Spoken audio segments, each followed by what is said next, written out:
Bibbidi dibbidi flibbity jibbity.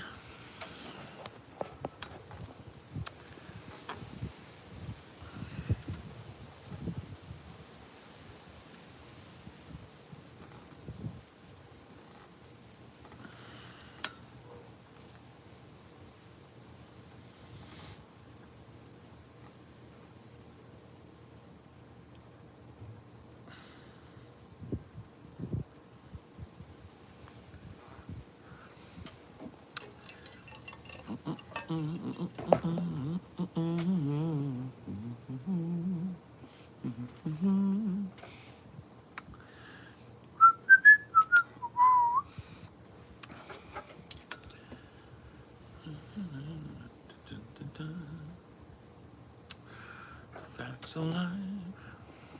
I think they might just be like dying too. They're not getting watered properly. They might. I don't think they're dying though. I think it's just like, well, maybe the heat is scorching off some of their leaves and stuff. It just looks like there's dead stuff on top. Pretty raggedy. Can be pretty raggedy. What do you think of the Mouth of Sauron scene? I like it. There is something my master has bidden show thee. I think it was cool.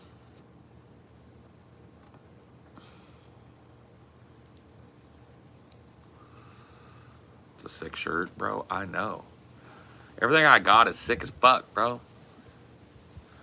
Bitch, I'm stylish. Flat top, big t-shirt, Billie Eilish.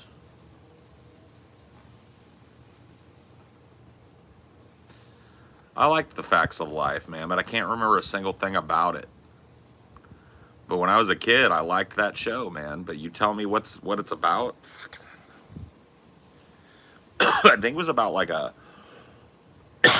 like a halfway home for teens. I think that's what it was. Like a bunch of teens, or maybe it was like one family that adopted a bunch of homeless teens and tweens, and they all lived together. Gay?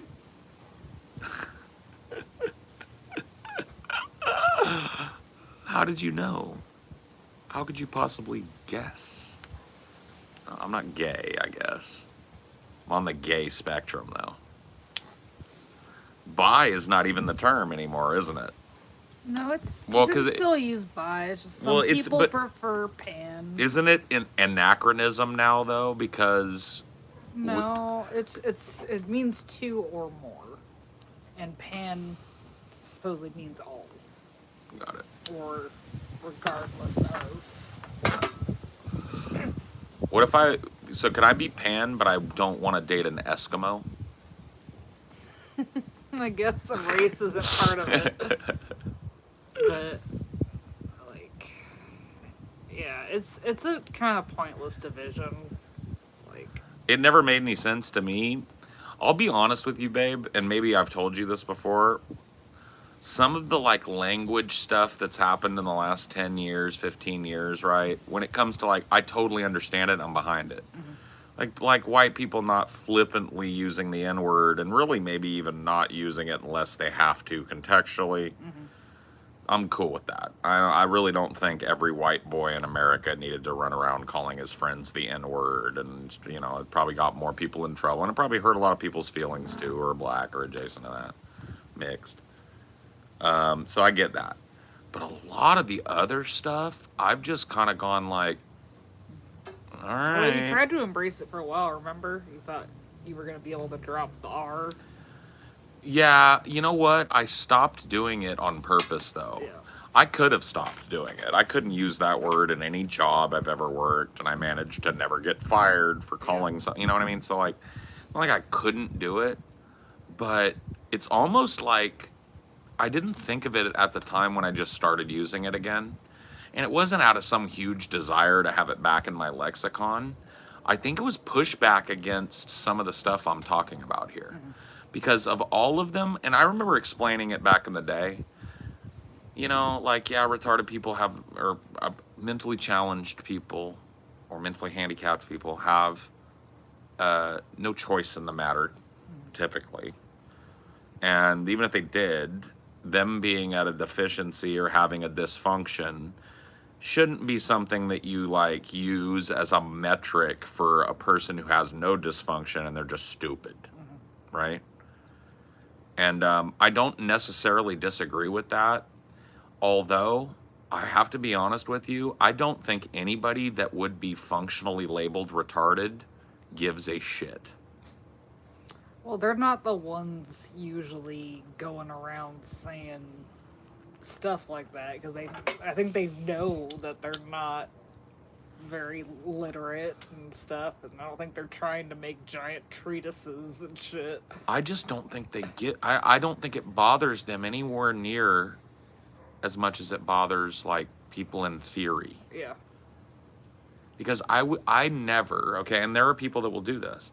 I never chased after a kid that had a physical deformity or a facial deformity or a mental handicap and was like, retard. I used it the way everybody used it. Like, don't be retarded, bro. You know, I understand why it's used, and I get it. I'm not trying to excuse my use of it. I've just reached an age, I think, where maybe I'm getting a little crotchety about it because I feel like, I don't know.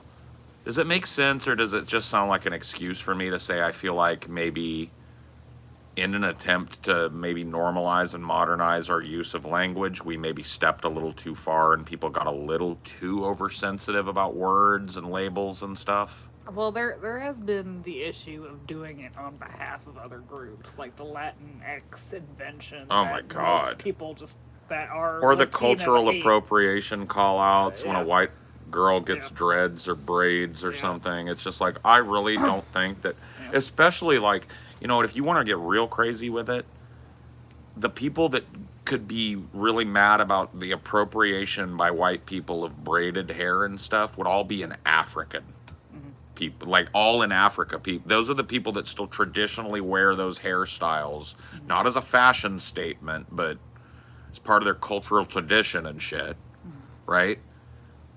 And none of those people give a flying fuck if a white girl in America is running around with braids. No woman living in Jamaica or no man living in Jamaica right now gives a fuck if your teenage son twists up some white boy braids or a Mexican rap star decides he wants dreadlocks. You know what I mean? Like, that sort of stuff never should have even came into the lexicon. And I feel like a lot of people that embraced, hey, let's rethink about this N-word thing, even using it jokingly or trying to, because like, I gotta be honest with you, if you would have asked me and my friends about it back in the day, nobody would have. But let's say you did. Let's say you came up to us, hey, I see you guys calling each other this word all the time and using it a lot.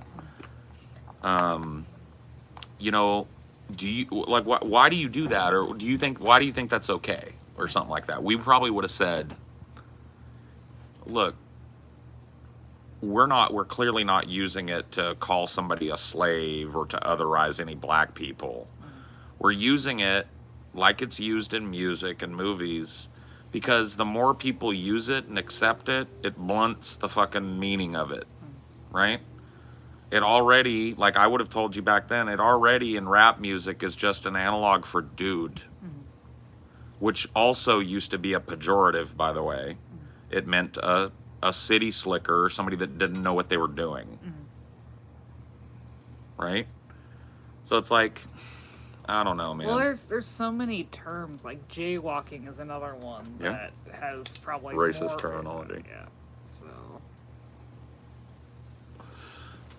You know, and so it's just like, I feel like that there's, and then on top of that, I feel like that there has come with all of this, don't use these racial terms anymore, even jokingly, or even in an attempt to use them in a way that isn't otherizing, like, you know, like I just described, even though I don't necessarily think I would agree with that today. That's what I would have told you when I was a teenager if you'd asked me about my use of that word, right?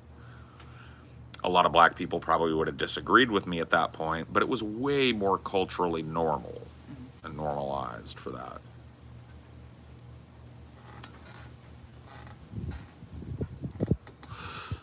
Didn't the Vikings also have? I mean, I don't even want to get into it because I just think that part of it, how you dress and wear your hair, and even like how you speak. There are people that are like, "Oh, that white boy can't use AAVE," and it's like, what if that white boy grew up around nothing but black people who spoke AAVE? Is that cool? What if all of them are cool with him speaking like that? Are you still uncool with? You know what I mean? There are tons of examples of that where there's a dude that isn't traditionally like black or whatever. He's Mexican or he's white or something. He Well, chills with the black guys. And I'm not even saying he has the N-word pass. I'm saying he uses AAVE. I think part of what started the whole controversy is it wasn't even necessarily about white people copying. It was white people getting away with something that black people were getting discriminated against for. Like the hair. Talking about the style and how they Yeah. dress. And Like, so like people- white people appropriating it and not, well, see, but like white people didn't have, okay, yeah, they did. Let me stop that sentence. The white people that were wearing those clothes didn't personally choose to make black people get harassed by the cops for dressing in the same jersey. But it was just outrage at the double standard, Sure. I think. I think that that's makes where it mostly came from, is it was trying to point out the double standard. And I think now that like things like the Crown Act have started to get more popular, you know what that is, right? The Crown Act? Yeah. No. That's rules where kids can't get in trouble for having traditional hairstyles. Oh, okay. Yeah, I can't So remember it's that. not enforced super well, but as that becomes more popular, maybe the hair thing will be considered less of a thing because there won't be that same double standard because it'll be a protected thing. Yeah. I mean, like, there were definitely, like, hairstyles. Like, we weren't allowed to do punky colors in our hair and stuff, and it seems like kids are allowed to do that willy-nilly now. So they've slacked the standards. Like, I wouldn't have been allowed to have... I remember I almost got in trouble at school, but then I ended up being a cool kid because I had an excuse. When I played Caliban in the Tempest for competition, my director wanted me in a big green mohawk. Like a real mohawk, side shaved, Liberty spikes, kind of like a fish. And I couldn't like wait until we were down there to do all that. I had to get it done like that week when we were leaving at the end. And so I showed up at school, and one of my teachers sent me down to the principal, and it was the VP I got, and he was the head of the theater, and I just told him, I'm playing Caliban, I'm sorry. Oh yeah, you're fine. I'll tell you, teacher, here's a note. And so I got to be a punk at. I was the only dude in all of school that got to have a green mohawk all week, bitches. What's up? I didn't spike it. Yeah. I wore it like down, but it was cool. Yeah, they wouldn't care about that now, I don't think. A kid having a green mohawk. Do you think that would be allowed? I don't think they would say a thing about it. So I think it's like as it becomes more protected to where like schools and workplaces can't like ban braids and shit. Yeah. It'll become more acceptable to have it used more broadly. I think Right. it was more about the double standard than it was. Well, with this kind of cultural and racial sensitivity around language, which I agree with most of, like I said, I get it. I believe, and maybe it's not connected, maybe you think it's a different thing, but I believe that sensitivity has come with a broader sensitivity. Like it comes with maybe broader sensitivity to mean words. Words that maybe wouldn't even be labeled as racist or anachronistic, but just like people being mean to you or saying a mean thing to you now feels like people will use it against other people as proof that they're scum or something. And it's just like that's not indicative to me of somebody who has annealed themselves against people saying mean things to a certain extent, right?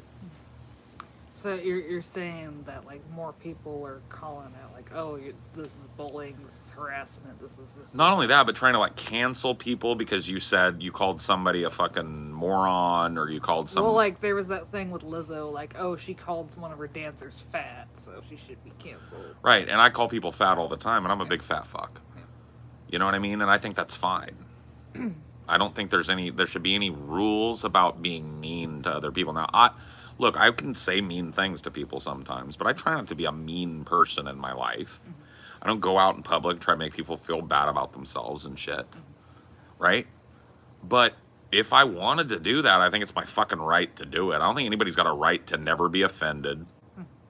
Now, if you tell them, go away, leave me alone, and they keep doing it, and then, you've got a harassment.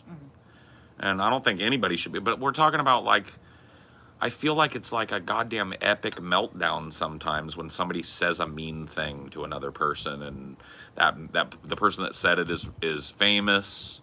And people, like, somehow, like, because they're famous, they're held to a higher standard than everybody else on Twitter. Well, like, and there's a cancellation. You remember the Ellen thing? Like, and then it'll even... The Ellen thing, like, she wasn't even accused of saying anything, like, fat they were just like, she's or mean behind the scenes. She doesn't put up with bullshit. She's short. And it's just like, well, like, suck it up and find another job. Yeah. I don't know, man. And I mean, they're like, okay, so workplace bullying is complicated. Here's another example that got me, and it'll probably it'll inflame it again in some fucking circles. But you remember the Anna Kasparian, Jimmy Dore accusation? Yeah. Dude, even what she said out of her mouth did not rise to the level of sexual harassment. As it was told, even if it went, because there were disparities between their stories, not major ones. But even if you take her at her word and say he was the one that was wrong in his recall, it didn't rise to the level of what I would call sexual harassment.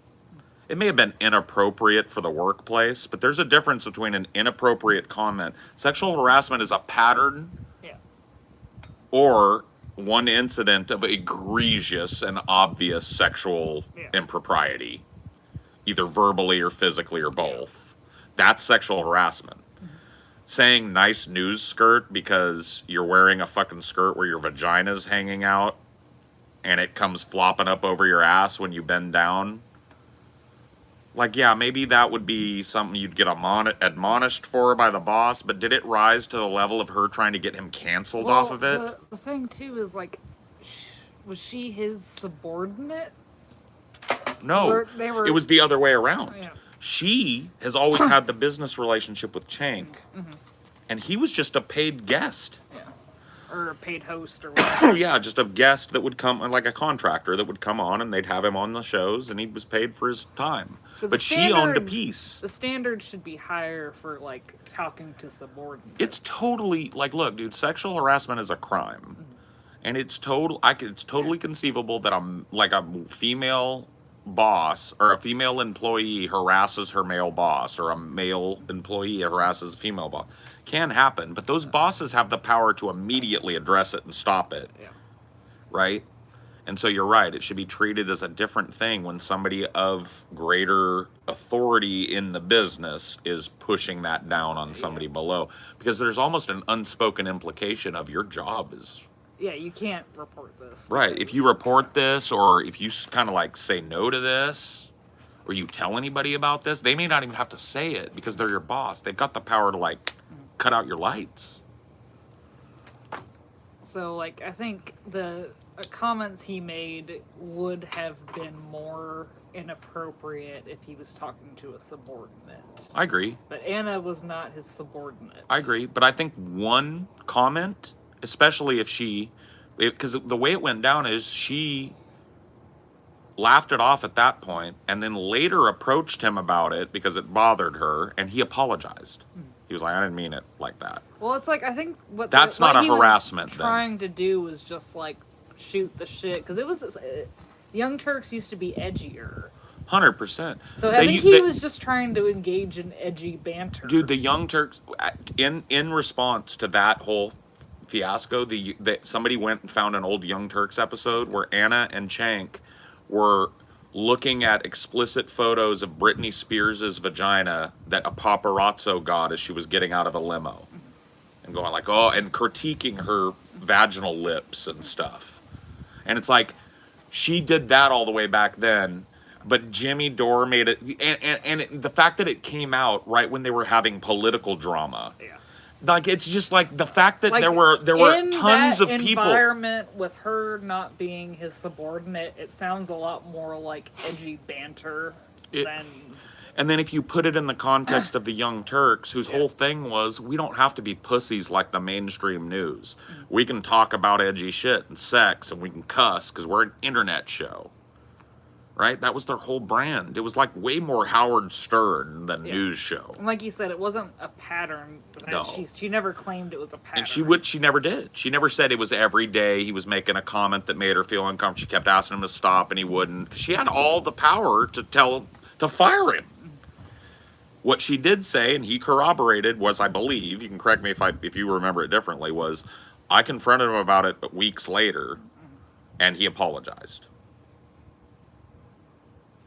That doesn't rise to harassment. Him making a funny joke, because if he had said the same thing and Chank's pants fell down his butt crack, nice news slacks or something, it never even would have come up.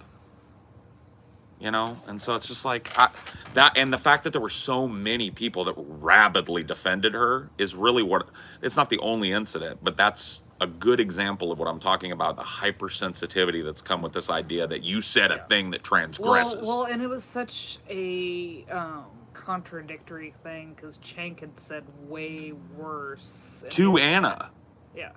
Chank used to say things about Anna's tits, about her looks, about how hot he thought she was and shit. She would go along with it.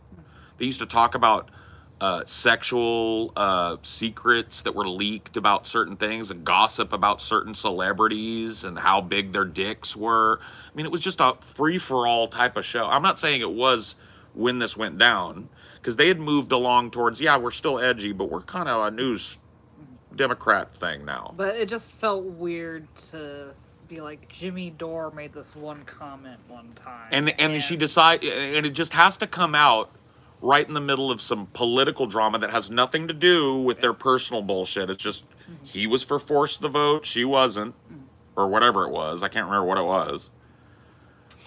He was all about, like, maybe he was questioning vaccines, and she wasn't, and she couldn't win whatever argument she was having enough. And so she drags out this 10-year-old incident that was already resolved to try and make him look like he's some kind of creep or pervert or molester or something. And it's just like, the fact that plays now is concerning to me. Because it just means anybody's fair game. It's like so you know how everybody was hot for us to talk about this demon mama shit. Yeah. And it's just like, dude, what I saw was a bunch of DMs that somebody could manufacture. And somebody accusing Demon Mama, an ex-employee of Demon Mama's, accusing Demon Mama and one of her partners of impropriety with them when they were underage. But if you're being fucking honest and unbiased, right? You have to go like, well, yeah, an ex-employee that's salty about not being employed anymore would have every reason to try and ruin Demon. And then this shit was sat on like an egg. On the tail of the Xanderhal. It was sat on like an egg, waiting for her to extend herself into some drama so that it could be used as counter drama. So everybody pretending like it's just like, oh my God, it's the biggest thing. They need to go after these people that knew for years about this. Well, it's like, quiet.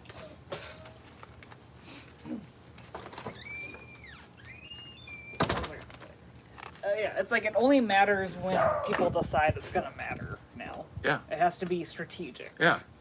It's so weird to me. It's like, have a fucking standard and enforce it. Yeah. That's why my standard is, and always will be, when it comes to allegations of sexual impropriety or anything between people that I wasn't there. If a crime was committed, call the police. If you have knowledge that a crime was committed against you, pick up the phone and call the police. Don't pick up the phone and start streaming to your Instagram Live about it and tweeting about it. Or go get a lawyer if it's not under the umbrella of criminal law. Well, go get a fucking lawyer if you want, but fucking call the cops. Yeah. I just mean like if it's not under the umbrella of Right, criminal law. go get a lawyer and do a civil suit. Yeah. Don't fucking get online and throw allegations out there and then expect everybody that's interacted with the person who the allegations are against to have a take on it. It's retarded. I don't know. Maybe it's true. Maybe it's all hogwash horse shit. Why is it my job to suss that out? Well, it's like she was a guest a couple times on your show, and like you've had talks with her and stuff, but it's like it's not like she's your besties with her. Having you as a guest on my show and talking with you is not an endorsement of you as a human being. Yeah, it's like that's like if someone asked you like, "Oh, Uwe Boll that was on your show 6 years ago did something." Yeah, it's the same shit. I mean, like, there are people that'll go like, "How do you feel about platforming white nationalist J.F. Garape?" And it's like, he wasn't one yet. Right. He was a weird biologist. It's like, When he started being weird, you kind of distanced yourself from him. Not kinda, 100%. Yeah. As soon as I figured out, like, damn, he's not trolling, this is real, he tweeted me, "Hey, Paul, would you like to come on the public space?" And I told him, like, well, you know, I really liked being on the show with you when you were just a lovable Canadian weirdo, but now that you're a fucking fascist, I like laughing at you rather than with you. So, no thanks. Best of luck. Publicly. That was it. Haven't spoken to the dude, not a word since.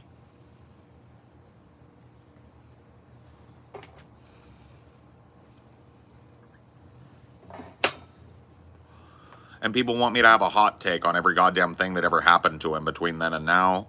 People think I need to, and if you delete a bunch of drama mongering on your thing, people think like, there's some. You're covering. Yeah, it you're up. covering for her. I'm like, no, this is just not the.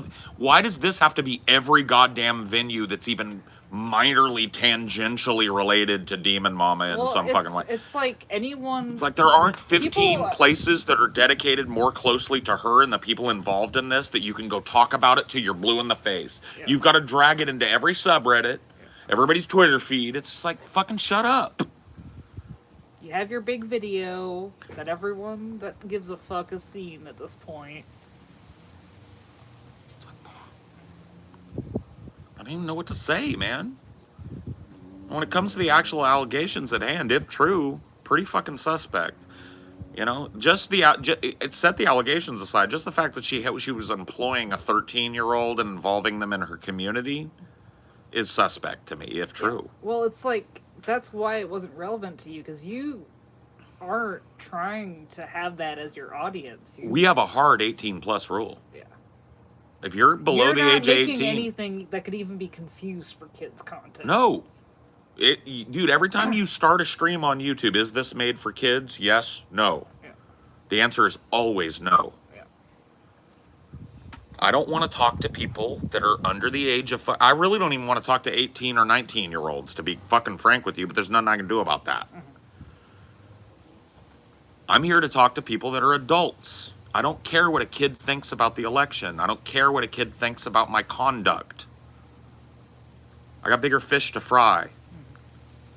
You know? So, this whole idea that... if there are, like, kids in your community, you're not trying to bring them into it. No, nobody can look in... Dude, if I could peer into the fucking personal details of everybody following us and weed out all the kids, I'd do it. But until they pop their head up and show them to be kids or suspected kids, what am I supposed to do? You sign up for a Google account, you can call yourself whatever name you want. You can say you were born whatever year you want. Kids aren't retarded. Mm-hmm. A 10-year-old knows how to say they're 21. Mm-hmm.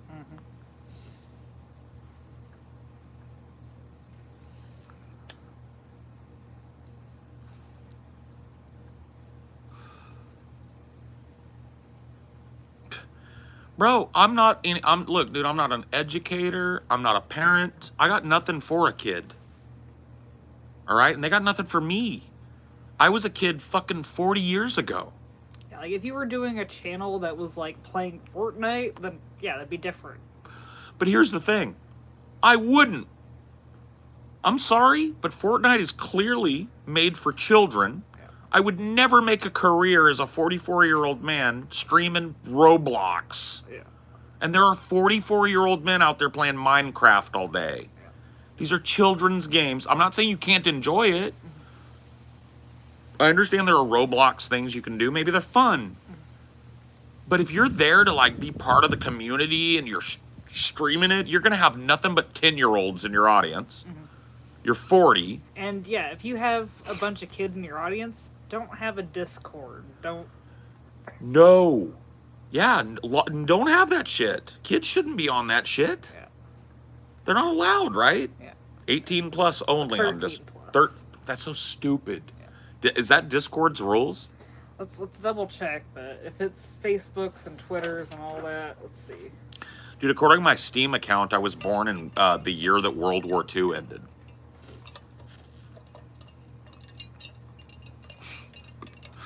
I'm a veteran, according to my Steam account. Yep, Discord is 13. That's so retarded. So retarded. So yeah, taking it in the context of, let's assume that the allegations towards Demon Mama are true. Apparently, the law is fine with a 13-year-old being on that. Oh yeah, no, I don't think that there's, like, look, I don't think any laws that could be prosecuted with jail time or anything were broken that were even alleged. But I do think it's horribly irresponsible to have invite children in this big especially community. when you are an adult streamer. Yeah. Demon Mama is not talking about children topics. She's not covering. She might cover a video game or something, but the balance of what Demon Mama does is heavy political advocacy, heavy philosophical discussion, salty arguments and salty language and sexually themed topics and stuff. All shit that a 13-year-old doesn't need to be within a fucking country mile of, because they can't contextualize it. They can't add anything to it.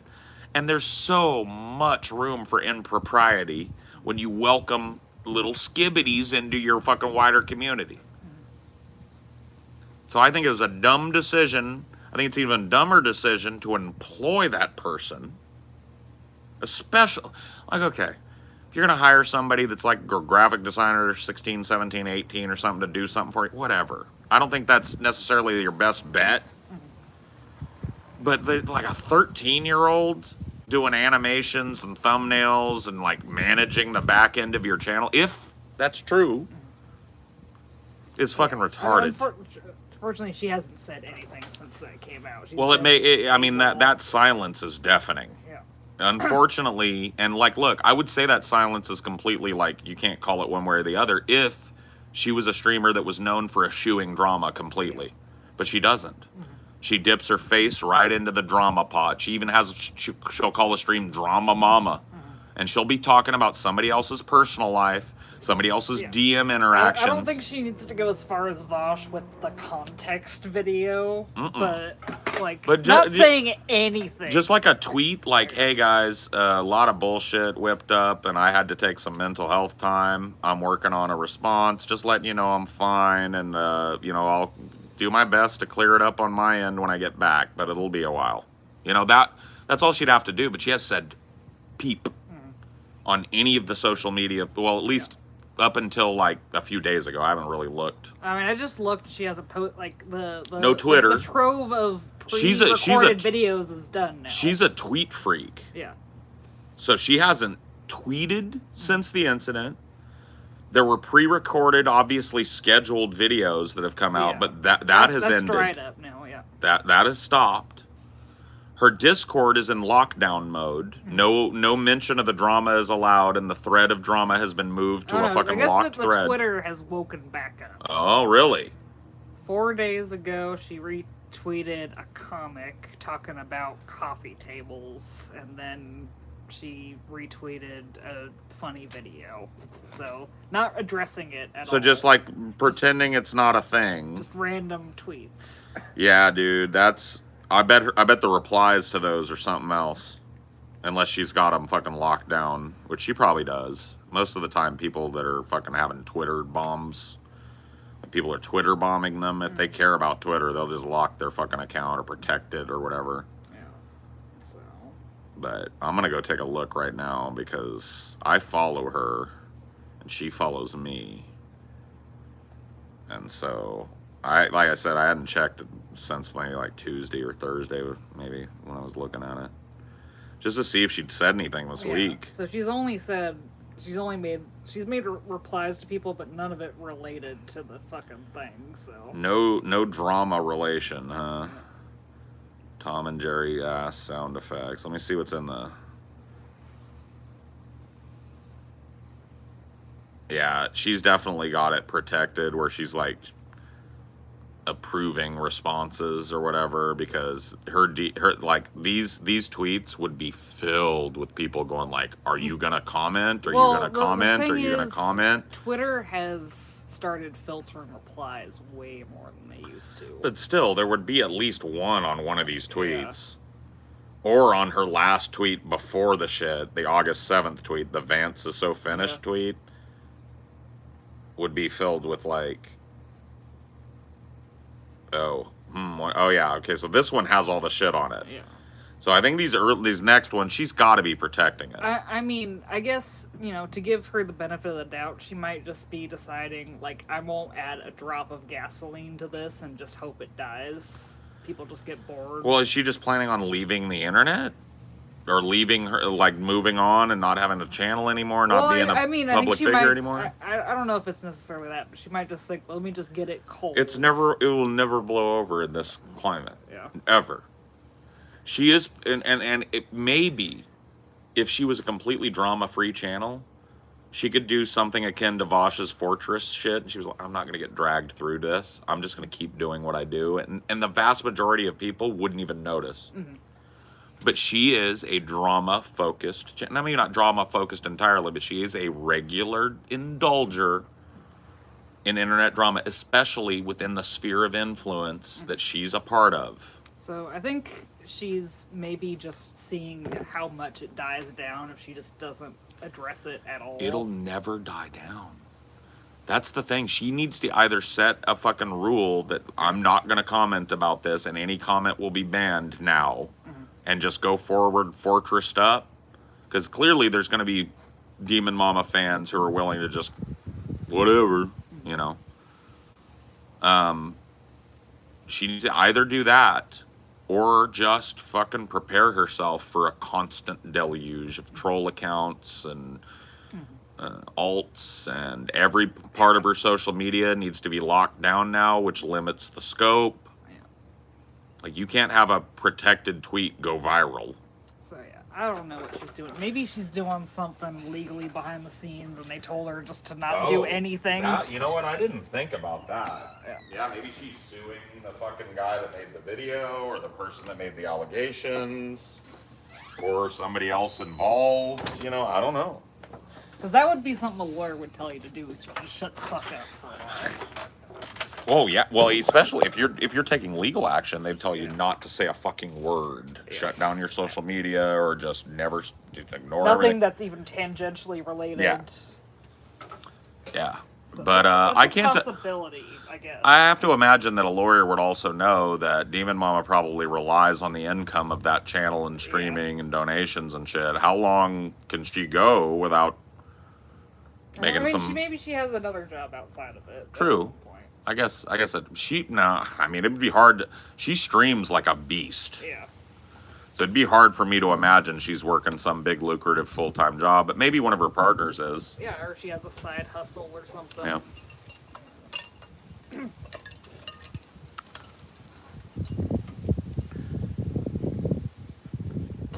But yeah, it's just a shame that, like, circling back to it, that if something criminal happened, it should have been addressed. If there is proof of criminal activity, the cops should be the ones that you're fucking sending information to, not the internet. Yeah. The internet is not filled with professional investigators. It's filled with a bunch of drama whores that think they know everything. So if you really care about any kind of allegation like that, go to the cops first.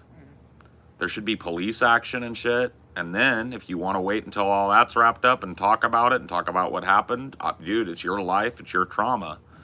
But it's just like this idea that somebody like committed a crime against you and 10 years later you're going to drop it on the internet with some fucking DMs that everybody knows could be easily faked. There are ways to corroborate DMs, but they just weren't done in the Demon Mama takedown video that I watched anyway. Just screenshots of DMs with redacted information and stuff. It's like, well,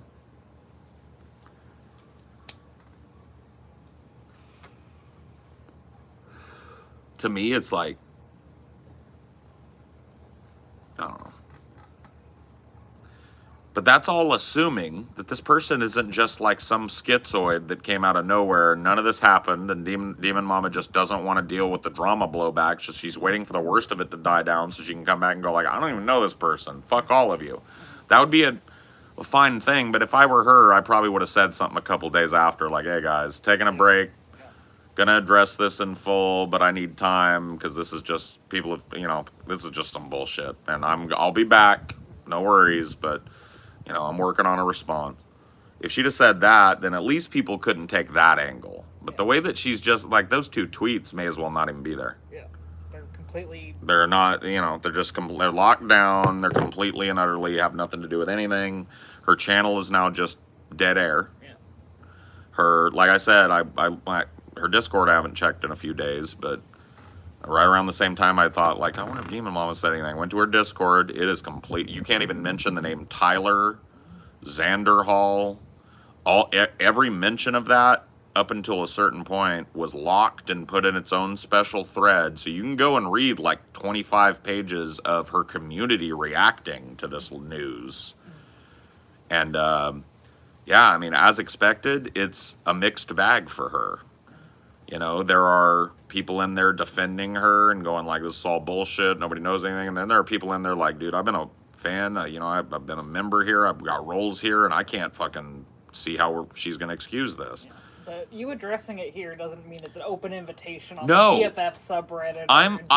I'm choosing to address it here because I decided to. Yeah, but it's not and the way relevant to your entire show. No, and the way I've chosen to address it is to be fucking skeptical all the way around. Yeah.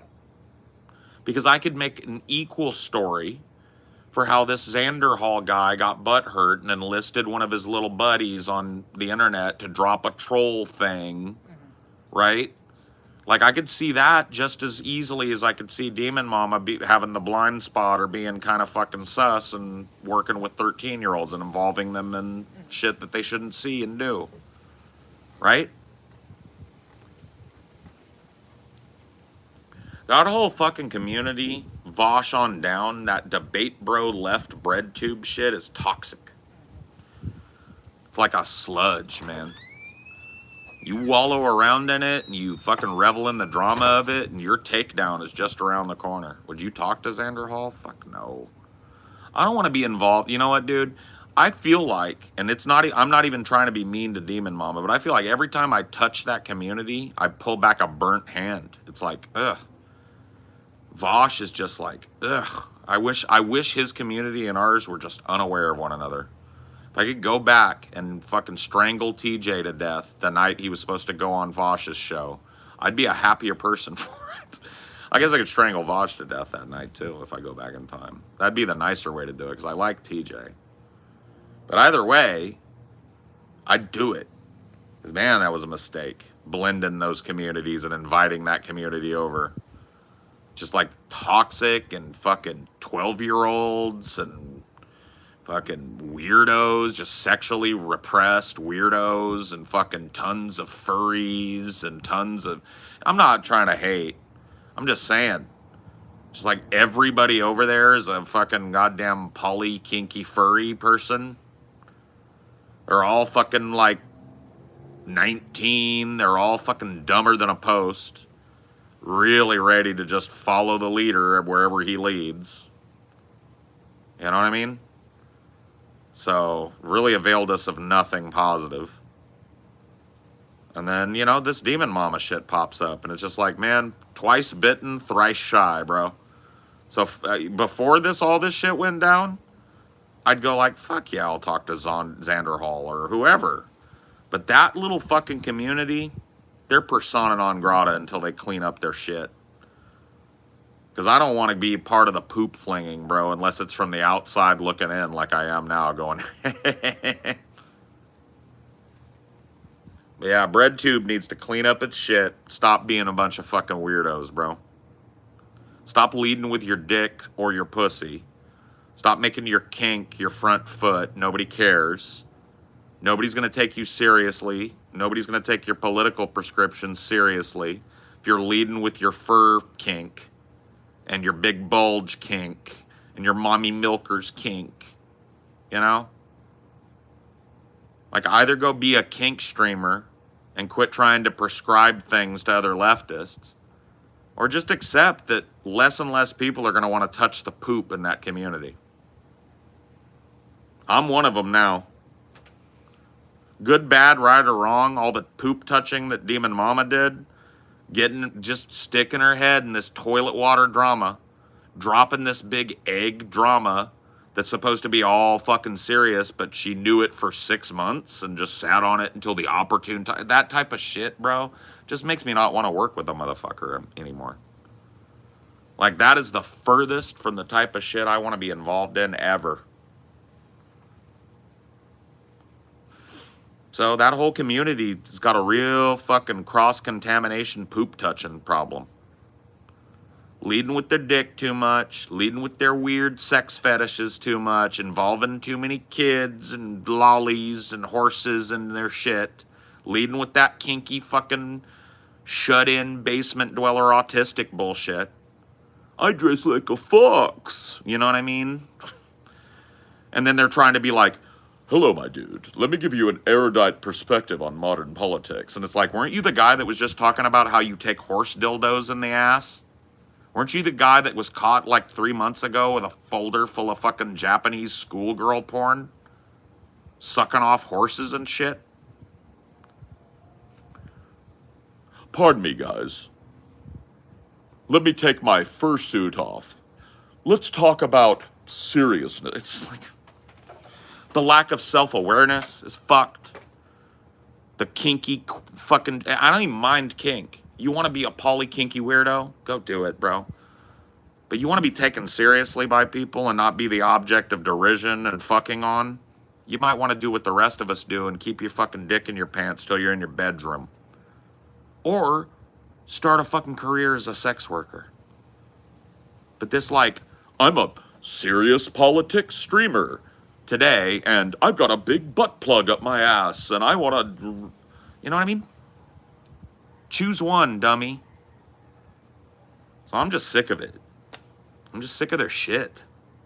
That whole community, bro. Everybody that's involved in this drama, everybody that's involved in trying to scalp views off of touching the poop, getting involved in stupid fucking DM dropping interpersonal drama. Fuck that. Fuck that. So yeah, I got nothing personal against Demon Mama, but I will be advocating for us not having anything to do with her in the future. It has nothing to do with me pointing a finger and saying she's guilty. It has everything to do with the fact that she touched the poop so hard that now she's canceled. And I just don't want to... Why would anybody want to invite that into their community and boost it? Oh yeah, let's have a bunch of fucking drama mongers and weirdos slop over onto our community. We love that. Nah. What did you even have to do with her before? She was a guest on the show a couple of times. She came on, we talked AI and politics, and then AI and politics. I had a fun time with her.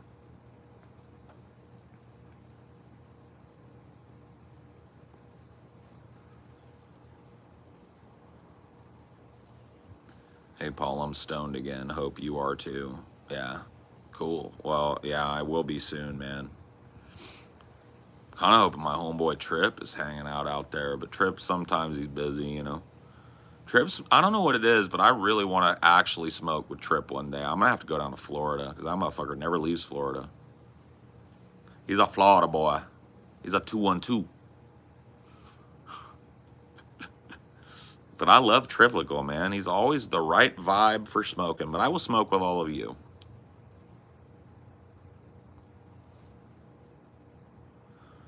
I'm willing to give anybody a chance, and I used to touch the poop way more, bro. Dude, I'm not even gonna lie. I was on DP the other day talking about how much I like watching lol cows and looking at the old drama from that. It's not that it's not interesting to me.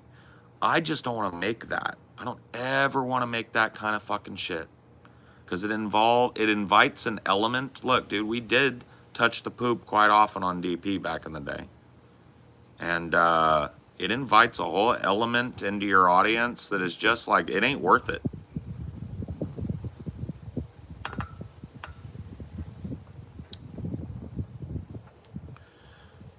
Old drama was somehow more fun. Yeah, I agree, dude. This new drama that's about like, you hurt my feelings and shit like that. I mean, I'm not saying all of that, but it just seems like it boils down to that so much. You were meanie pants to me. Meanie. You know, and it's like,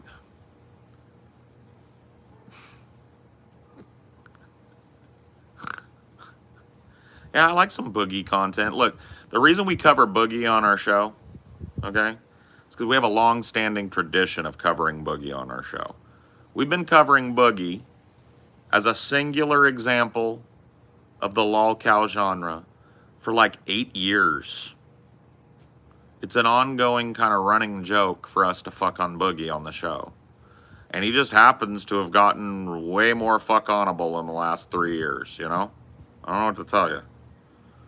But like, as far as us like doing these huge long shows, like, ooh, let's talk about the Xander Hall drama. Dude, I don't even know I couldn't pick Xander Hall out of a lineup. I don't think I've seen one video of his, and I don't care to. You know what I mean?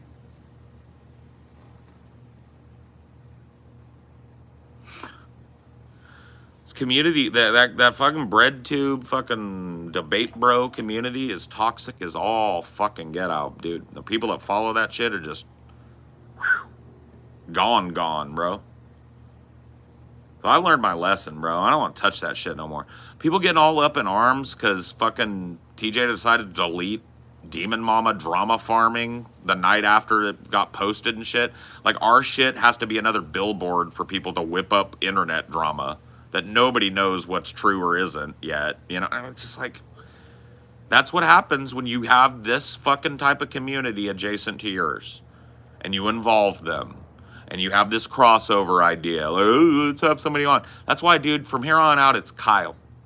It's Kyle. And you know what, dude? Even though he touches this poop, I will always be happy to talk to fucking Dylan Burns again. Because that dude, say what you want about him, kept his fucking cool. And he pooped on us a little bit. And we pooped on him after the fact. But he did not go off the reservation and call us a bunch of total fucking retards and... You know what I mean? And we didn't do that to him. I think we had a fucking good conversation. I don't agree with the kid, but I'd have him back on again. You know what I mean? I'd have him on a bunch of times. I'd have Kyle on a bunch of times. You know what I mean? But this bread tube shit, I think I'm done. I think I'm done. You can't find you can't find a labor advocate among them. Not a real one.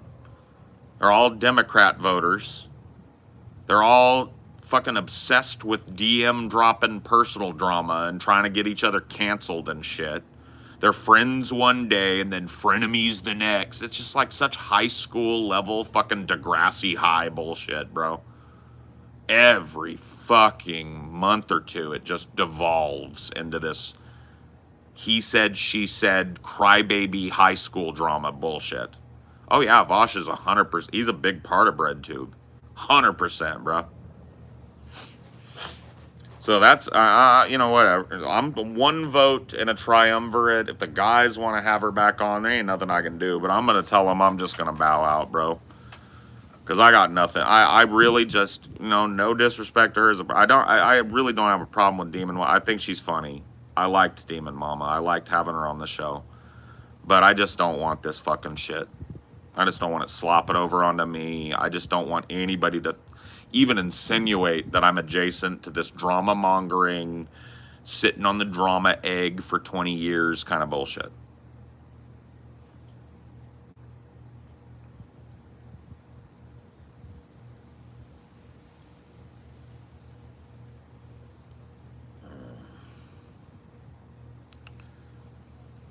Yeah, no, Kyle's not a bread tuber.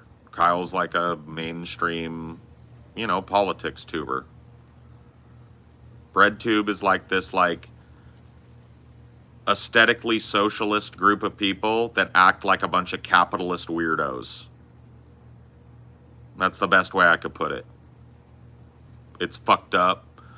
They hate each other one day. It's just literally like Mean Girls shit every day. Kyle doesn't ever touch that poop. He has a long-standing don't touch the poop fucking thing. And I respect him for that.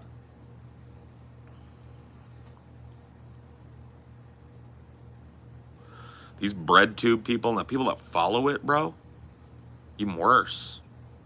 You talk about, and I'm not even trying to be mean, you talk about autism, you talk about homestuck shit, you talk about grown people acting like 10-year-olds. Bro, it's rampant. It is not the type of audience that I care to interact with or cultivate. So, lesson learned, you know what I mean?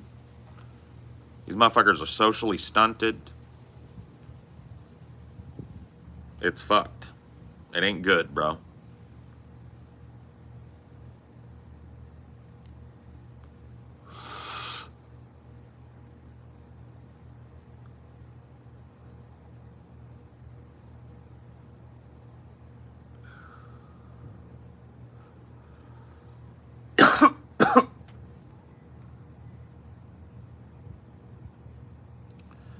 But you act childish as well sometimes. I'm not talking about acting childish as a singular concern. Having a childish sense of humor. Okay? That's not what I'm calling out here.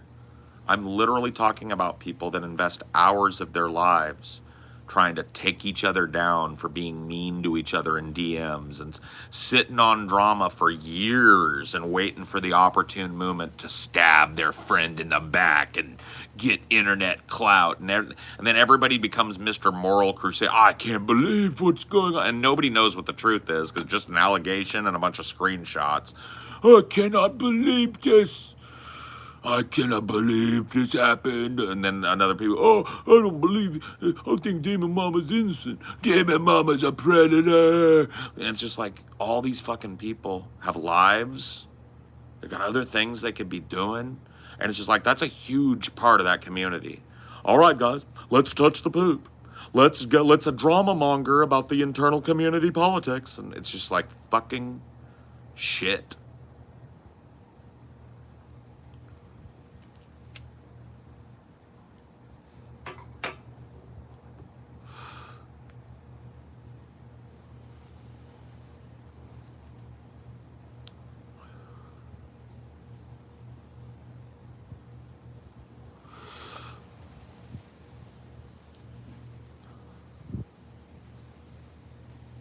Oh yeah, terminally online, like the full suite, everything that you would think.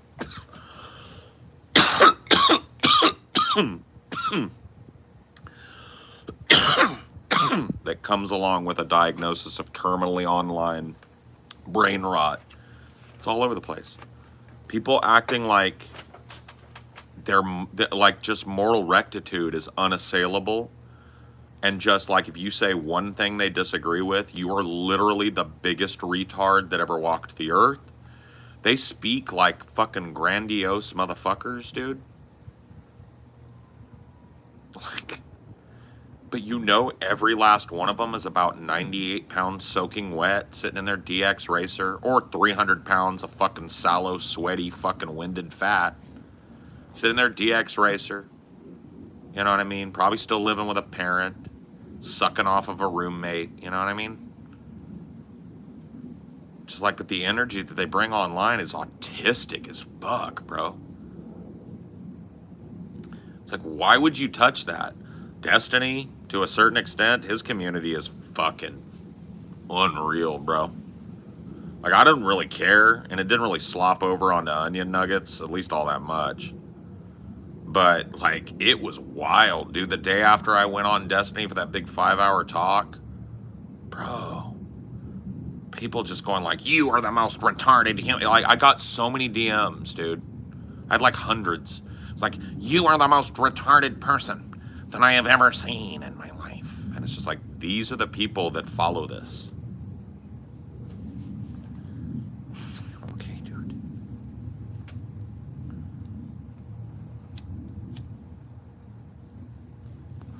What do you say, buddy?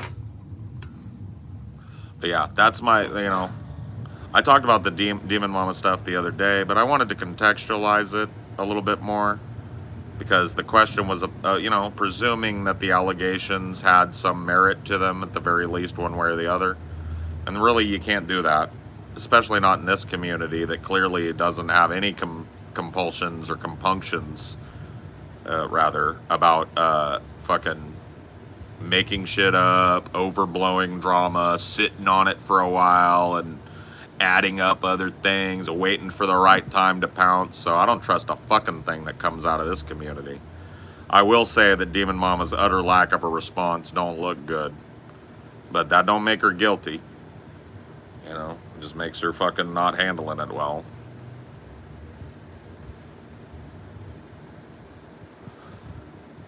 Why is this hilarious?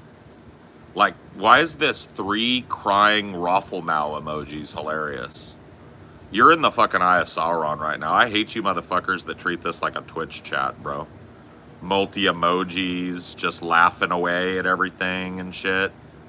So, you're in the Eye of Sauron now, motherfucker. What was hilarious?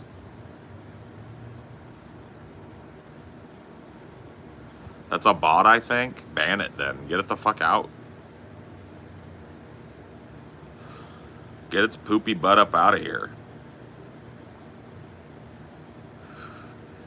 Get its poopy diapered butt up out of here, man. I know, dude. I had a whole Twitch chat rant this morning, and I don't want to do it. Nugster, you missed the flush. How did you miss the flush of all streams, Nuggy? How dare you have a life? You missed the great flushing of 2024. And it was a pretty epic one. I wish I had a better toilet, but I've got a low flow toilet, so it wasn't a very powerful flush. But yeah, can't believe the Nugster missed the flushing. Damn, Nugs. I put it in a fucking plastic bag and ziplocked it, bro. What do you mean you're surprised my phone works? It didn't even get a drop of toilet water on it at any point. Most iPhones, you can drop them in the pool and let them dry out and they're fine. They're not like waterproof, but they're water resistant nowadays.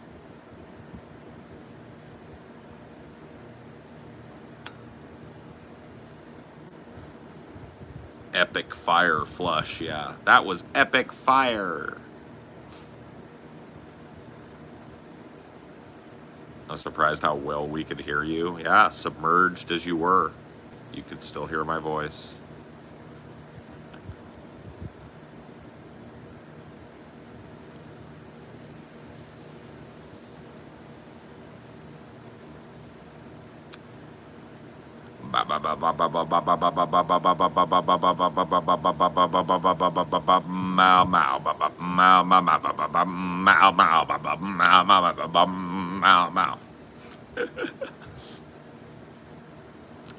Well, don't you know about the bird? Well, everybody knows about the bird. A bird. Bird's a word. I went the bird.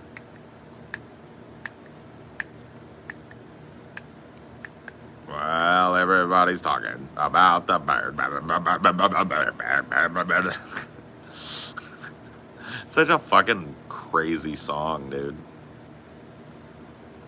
I love how people go dude, music is extra stupid today. Listen to these listen to these fucking SoundCloud rappers just repeating the same 3 lyrics over again, and then you look back in the 50s and it's like ba ba ba ba ba ba ba ba ma ma ba ba ma ma ma ba ba, bird is the word, the bird is the word. You know, fucking it's like the type of music, simple, repetitive fucking music that's fun to listen to has always been around, you boomer fuck.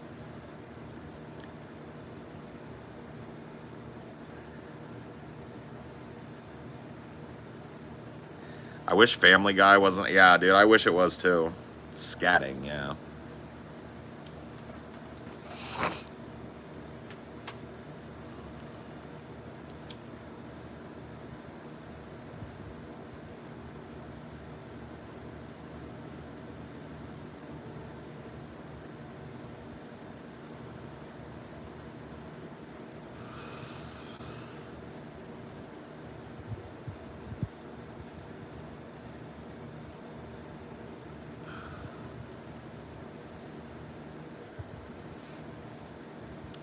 But will you still love me tomorrow?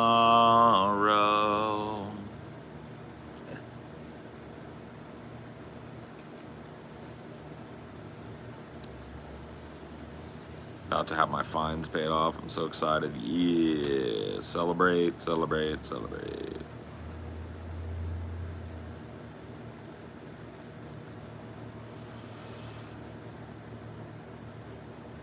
Seen a dumb question float by twice. I shouldn't have to see it a third time. Come on, wrenches. Get on the ball, wrenches. What do you guys got, like, other things to do? No, I'm kidding.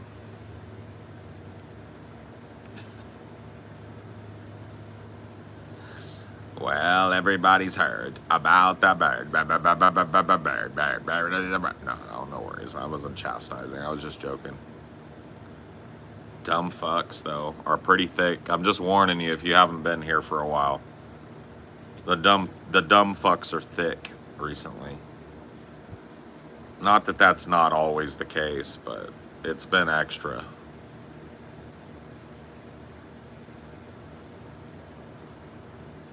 Well, don't you know about the bird? Well, everybody knows about the bird. Bird, bird is the word. Bird.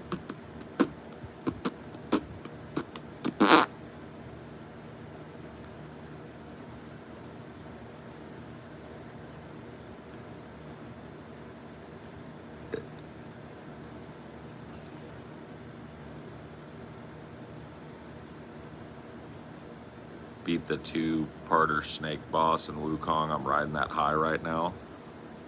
Snake. I don't know. Maybe I haven't gotten there yet. Maybe. I just finished that weird thing that had like a golden orb at the center, and it was all tall and gangly legs and shit. And you had to hit it in one ankle until it fell over and hit its head. That's where I'm at. I don't know where that is. I think that's like the third area. So I've still got quite a ways to go in the game. Who got your vote in November? I don't talk about that. I'm undecided. And I will be undecided until Election Day. And then after Election Day, my answer will be none of your business. Not out of any disrespect. I just don't feel like anything is availed of me providing you with information about how I may or may not vote in furtherance of advocacy for one of the 2 parties in a duopoly that I think is destroying the planet and destroying our country. So you'll never ever hear from me again. I plan to vote for X politician. My answer will be always, I'm undecided. And then after Election Day, none of your business how I voted. Gotcha? Gotcha. You can assume I voted however you want. If it gets you past it, assume I voted or didn't vote at all. However you please. My vote is my business.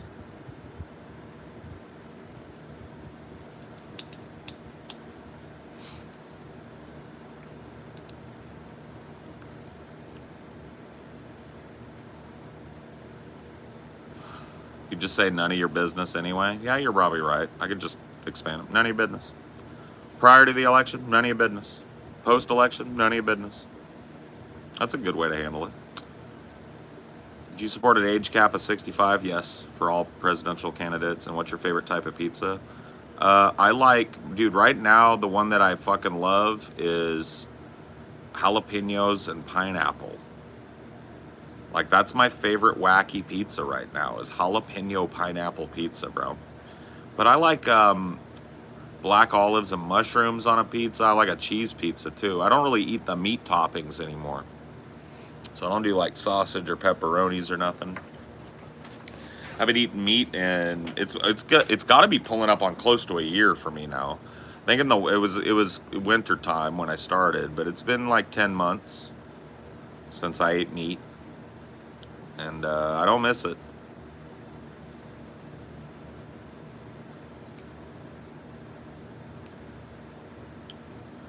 Will Kamala be the hottest world leader? Nah, dude, Trudeau is still in power, right? Dude, Trudeau's like at least 10 times hotter than Kamala. Especially when he dresses up like an Arabic genie. I'll be right back.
Cry too if it happened to you.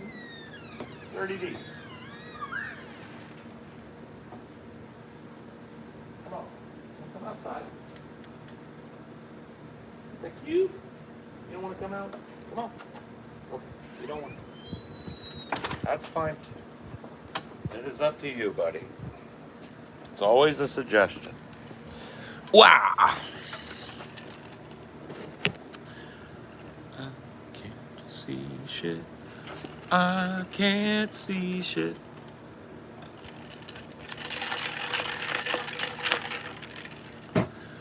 I'm blind as a bat.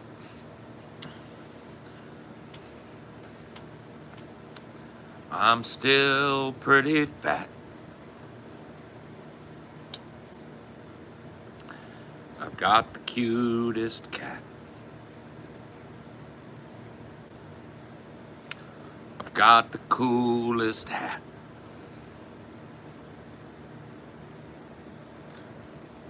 Oh.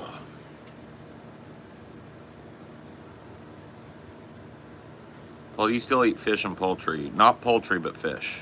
Yeah. Well, I guess I eat eggs, so technically poultry. But I don't eat, like, any kind of, like, meat from an animal. Other than fish. I'll eat and then mostly shellfish. I don't really eat fish much. Like mollusks or whatever, clams, crabs, shrimps, the little with scallops and stuff. I'll eat all that shit. I just don't eat it much.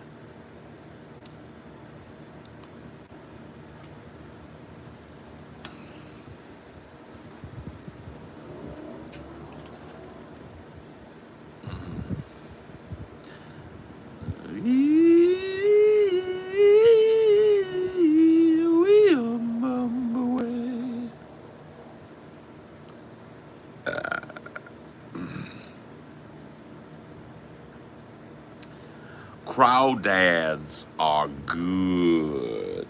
I agree. I agree.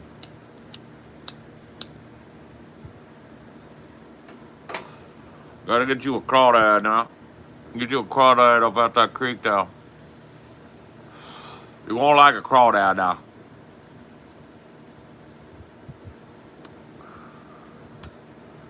Crawdad tastes like mud, only if they're cooked improperly, bro. Like, I will tell you this. I can almost guarantee if you think crawdads taste like mud, then you did, because the process by which crawdads are made properly is so fucking insane. It's insanely involved, bro. There are multiple rinses, and then there's a cold water rinse that makes them poop, and then you've got to fucking throw them in the pot, and there is like pounds and pounds and pounds of seasoning that goes in. Whole ass fucking lemons cut in half, squeeze it in there, throw the whole rind in, the whole nine, dude. And then it's a multi-hour process of like stirring in your crawdads, fucking throwing in the vegetables, pulling out a batch, throwing in more. Dude, it is not fucking easy. Even done well, crawdads fucking suck, man. I don't know your business, metal mechanic, but if you've never had crawfish made the Louisiana fucking Creole way, then I don't think you're like, and properly too, not just from some fucking shit hut back in Missouri or something, but like actually down in the Gulf, right? Made proper, right?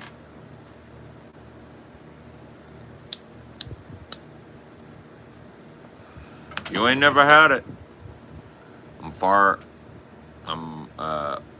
from far southeast Texas. Okay, so you're close enough then. You probably had some crawdads then. Okay.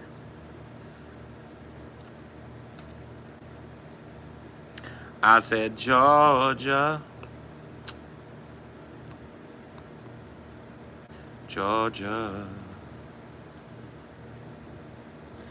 The whole day through. It's just that sweetest song. It keeps me coming back to you. Oh, I said Georgia. Georgia. No peace will I find. It's just that same sweet song. Keeps Georgia on my mind. Georgia on my mind. And your arms reach out to me. And you smile tenderly, but in my peaceful dreams I see the road leads back to you. Ooh, I can't do that fucking shift he does there. Ooh, Georgia. I love that song, dude. That's such a beautiful song. God damn.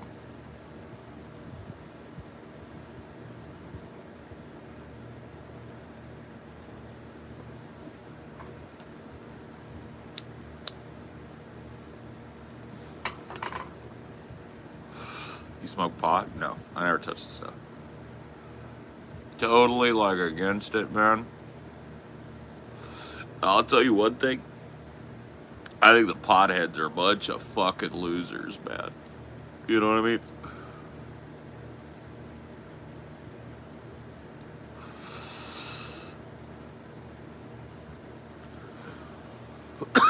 Hold it. Sorry. The fuck were we talking about?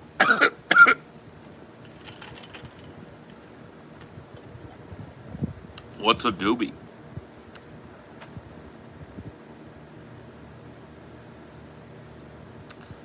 What's a dorby?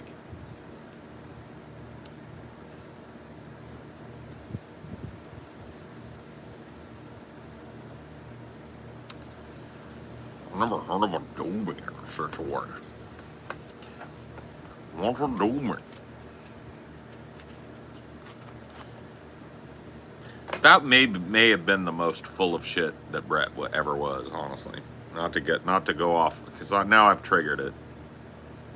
I invoked the name. It's like Beetlejuice, but you only have to say it once.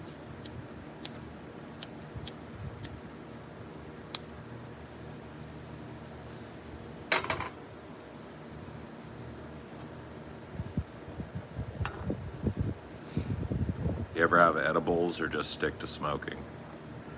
No, I'll do edibles too, but I prefer just having a J or 10.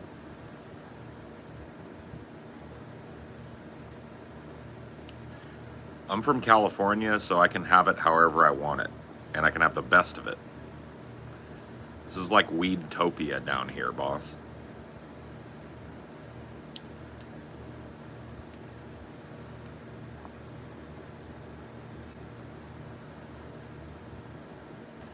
Yeah, I never did see that, Phoebes. I never did see your appearance on Brett Keane.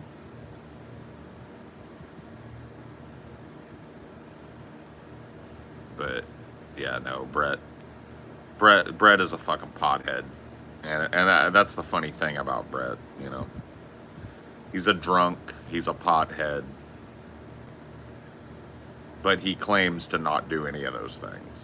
He claims to be just a teetotaler, totally sober guy, but he's clearly got a drinking problem.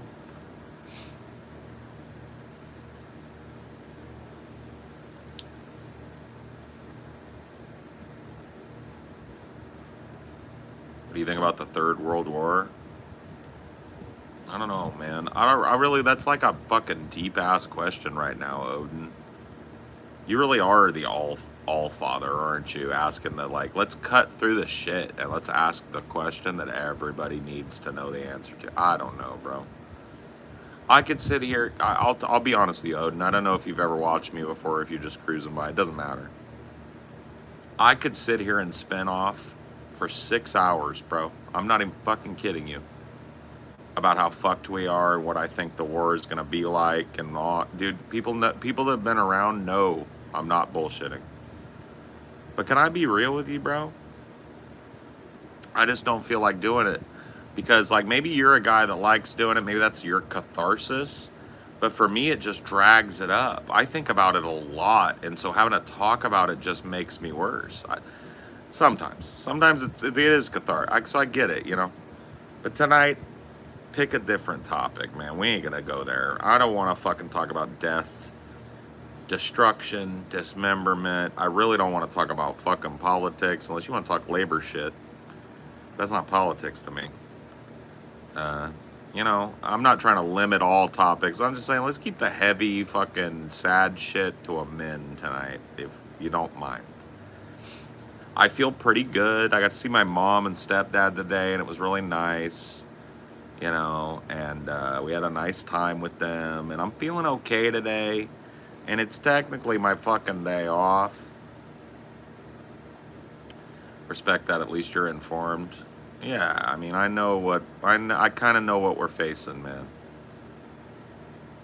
I just don't, you know, I just can't go there every day. I stream a lot, you know. What part of California? Right in the smack center, bro. Fresno. You ever heard of Fresno? In that area. I was born and raised in this area, and I'm moving out, hopefully, fingers fucking crossed, next month. Here's a labor question. Do you think it's necessary, and hold on. Do you think the necessary and built-in solidarity amongst soldiers and other service members is an implicit reason why the U.S. government takes care of active duty personnel? No. I think that what you're talking about is not solidarity. It is. See, Adam Curtis talks about this, right? So, basic training, which you will be going through soon enough, is indoctrination. So, the camaraderie is built in. Yeah, there's solidarity among vets, but it's the same kind of solidarity among any people who went through a traumatic experience together. You know, it's the same. You know, I'm not saying it's exactly the same. It's the same kind of solidarity as, you know, people that went through a horrible, like, hostage crisis, or, you know, people who, you know, had a missing loved one that was found. You know, like that sort of thing. That, like, the people that you meet in that trauma bonding kind of stuff is real. But the solidarity you're talking about, they don't really instill solidarity. They instill, like, absolute and utter respect for the chain of command.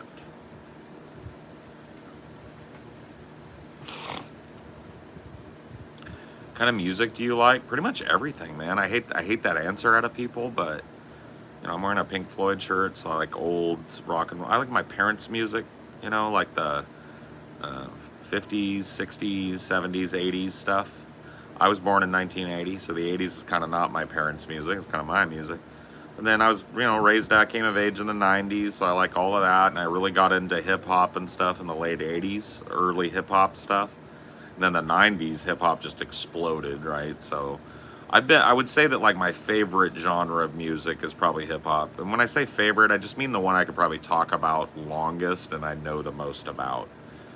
But I'm all over the map when it comes to music, bro. Anything that grooves, anything that makes me want to shake my big white ass, I'm down for it, bro. Throw on some mariachi, throw on some fucking rap, some rock. I don't care. Whatever it is, bro. Whatever you got. Whatever you want. Some country. As long as it's not like radio country. I can't hang with the bullshit country these days. But pretty much anything. I'm down with it, bro. I am the warrior. Bum, bum, bum, bum, bum. Not really. Hey, Paul, just started to play Elden Ring and I'm having a blast. What was your experience with a Dark Souls title? Last experience? I don't remember, bro. I think I played Dark Souls 2. I think it was 2. And that was years ago, bro. So I don't really have a whole lot. I'm not a big Dark Souls fan. Hey, Paul. Oh, sorry. 6 grams of protein per egg. People hate protein these days. What? Wonder how many people heard Pink Floyd's "Wish You Were Here" and looked into them hoping more of that and realized they stumbled into a psychedelic rock. I mean, "Wish You Were Here," yeah, is it's one of their more, like, standard songs, but it does have a psychedelic, dreamy filter over it and shit. I don't think it would be that jarring versus their other work, but yeah, probably.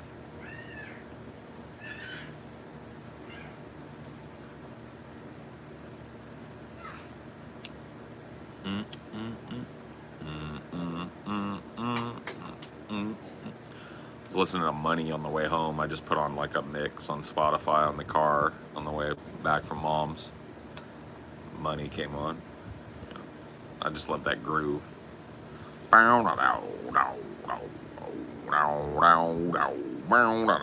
It's just so good. Not trying to push it on you. No. I don't want to talk about. I told you I don't like Dark Souls. I've tried them. I don't like it. Don't push it. Don't talk to me about it no more because it's boring to me. I say I don't like it. I mean I don't have anything to say about it, right?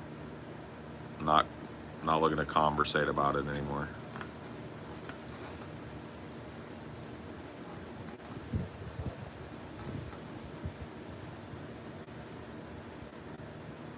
Yeah, Division Bell is not bad, but it ain't their best. They weren't sending their best.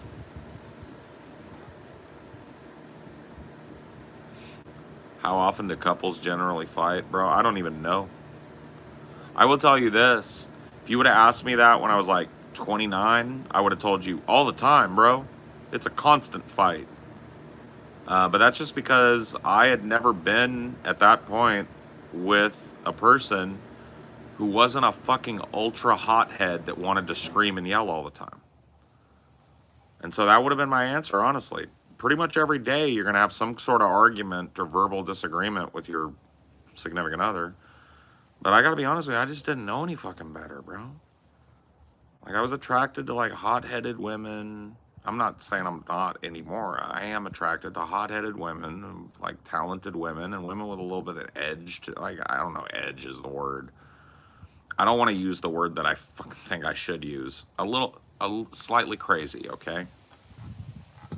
I have a bit of a Christ complex. Like, I wanna fix somebody, even though I know that's retarded. Even though I know it's an almost impossible thing to do. It's like, I want to feel like, oh, I can take this broken person and make them they'll be better because I'll be good to them. And it just like, that's what typified my relationships, bro. And my early relationships and my teens, my early 20s. It was all that, bro. It was me seeking out a woman that was beautiful, but broken. And I'm not saying that could be any woman, right? Everybody's broken to a certain extent. I'm not saying just broken in a particular way. Broken in a way that made them passionate and hot-headed and impulsive, like I can be. And it turns out I'm not a big astrology guy or like Chinese mythology or Chinese astrological calendar guy, but it's like, you know, a fire sign and a water sign, you mix, or a fire sign and a fire sign, you mix those together and you get a big goddamn fire. You know, I guess that's what I would say. And I just thought that's the way it was, you know? My parents fought like banshees my whole life, you know? My step parents, you know, I guess my dad and stepmom didn't fight much, at least not in front of us, but my mom and stepdad argued. Not as much as my biological parents argued when they were still together. But I'm just saying, like, they were together for most of my childhood, you know? And they screamed at each other, like, mercilessly and constantly for a long fucking time before they broke up. And, you know, I just thought, oh, well, that's how a marriage is, you know? You yell and scream at each other. Yay! Comes from the anger of your mom. Well, my mom's way less an angry person than my father. My mom can be angry and stubborn and shit. Don't get me, you know, she's Irish as fuck. But my dad's got the market cornered on anger. In my family, at least.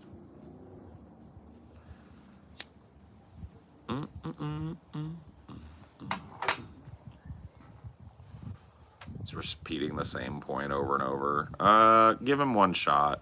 Yeah, unban him one shot, but I don't think he was trying to troll. I just think he just doesn't get it. It's cool. Just don't repeat yourself about it. I can't respond to everybody, so, you know, I'm not trying to ignore things, but sometimes it, you know,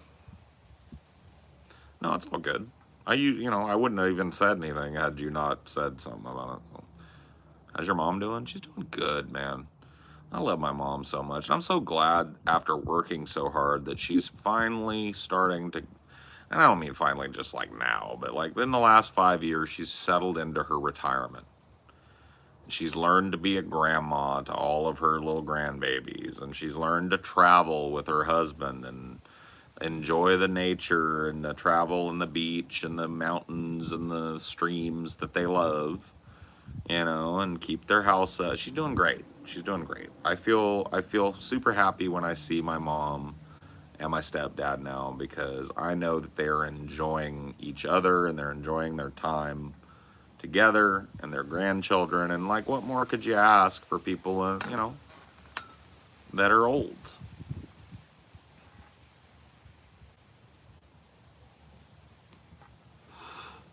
Appreciate your mom. Yeah, just get rid of Odin, dude.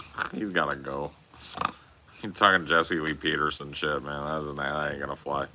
Appreciate your moms. Oh yeah, no, I do. I mean, me and my mom are real close. Even at times when we haven't talked a whole lot, dude, I'm a real touchy fuck. You know, you know this about me if you've watched me for a long time, but I am a prickly bastard. I'm not easy to get close to. I'm not saying I don't got no friends. Just the people that are close to me and have been close to me in my life will probably all uniformly tell you if you ask them to, you know, and they trust you enough to speak honestly about it. Paul's kind of a bastard. Paul's a little bit of a prick. I don't try to be, and I think I'm way more mellow now. I'm kind of being harsh with myself and judging myself by the yardstick of Paul when he was 30, you know.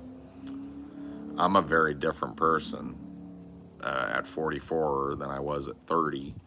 I feel like I've mellowed a lot, but that impetus is still in me, you know, that anger and that fucking impulsiveness and that desire to be contentious all the time. I found ways to channel it here, there, and everywhere, but it's still a thing, you know. Try and make peace with it as much as I can and allow myself to sink more into the mellowness.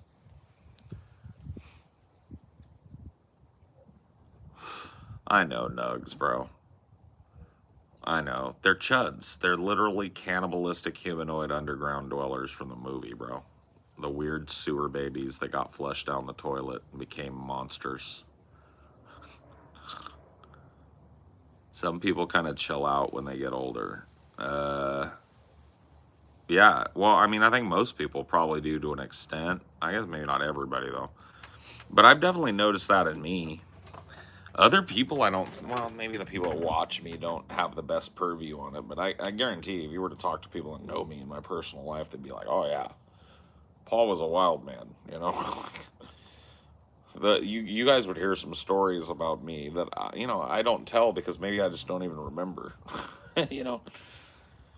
I'm not saying I was the Billy Badass or nothing, but I was a drinker and a partier and a kind of a fucking mouthy motherfucker and a little bit fucking hair triggerish and a little bit sensitive and all that shit, right? I still have all those attributes about me. I'm not trying to say I'm some fucking Zen master now, but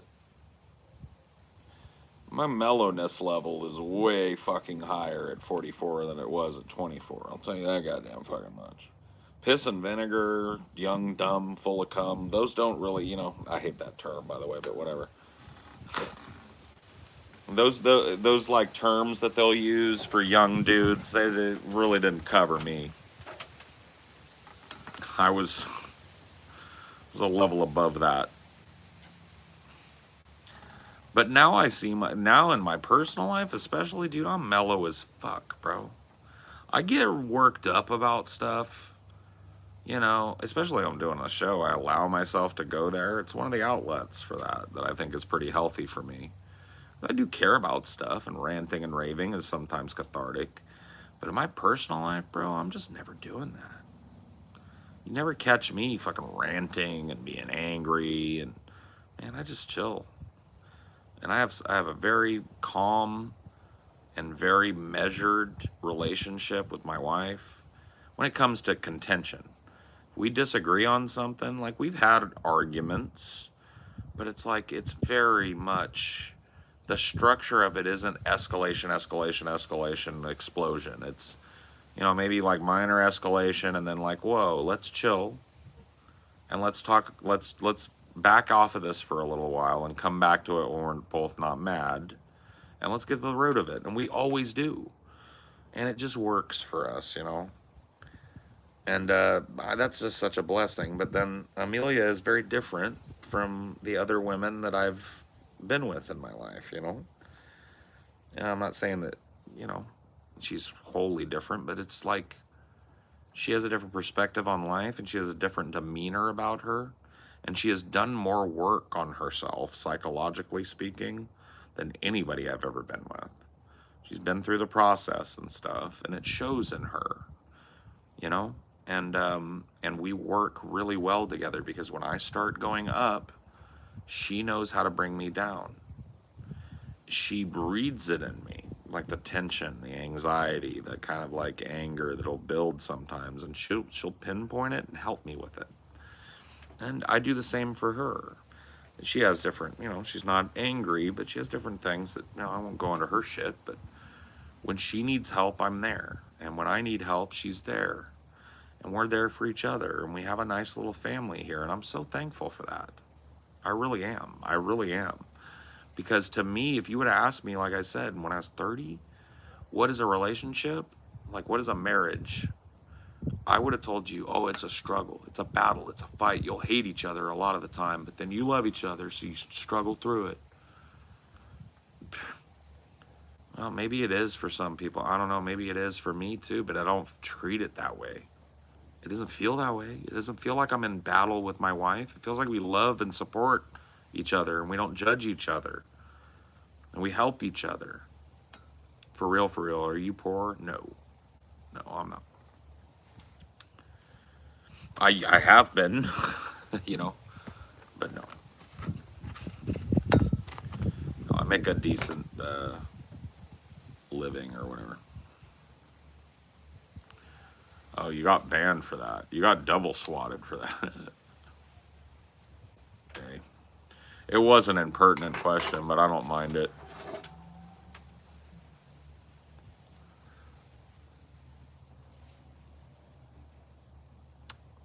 Tis what it is.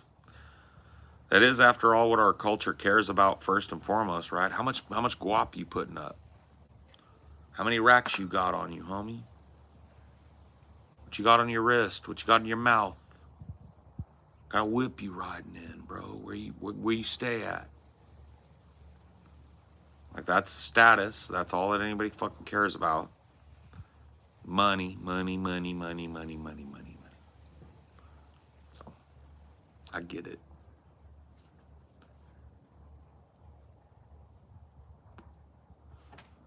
Yeah, I know, Nugs. I mean, that rule can't be super applied, but I get it. You're absolutely right. That's out of line. You know, you wouldn't introduce yourself by going like, hey, man, you poor? It's like, no, you know?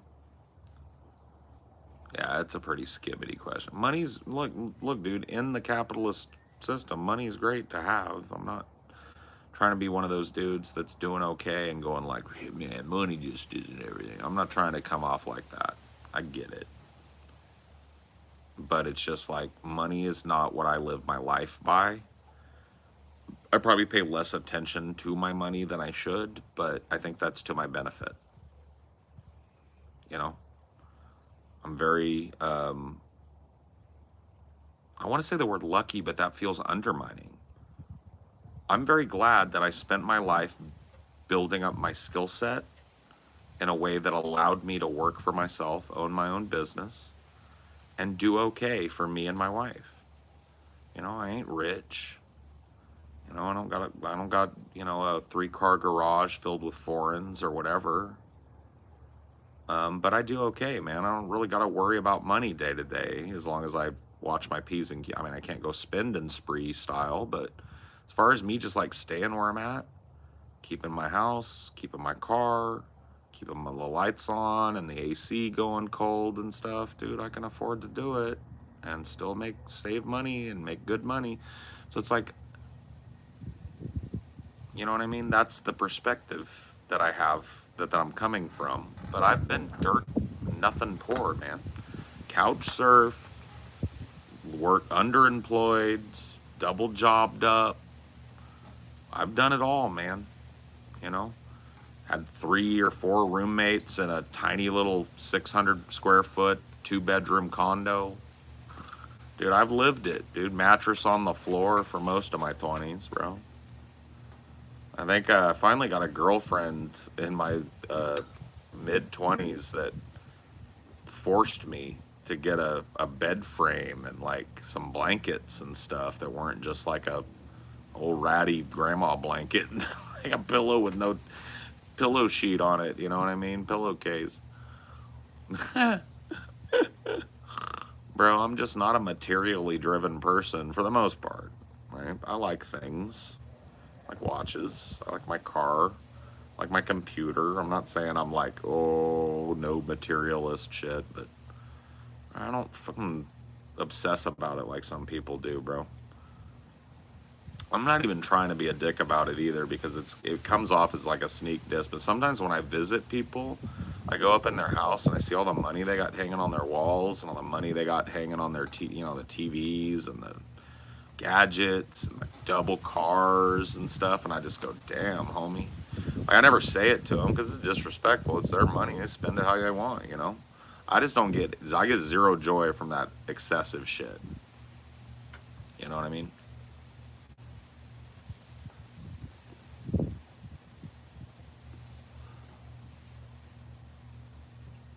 Yeah, I have an EV, yeah. They're in debt too. I mean, everybody's in debt to a certain extent, right?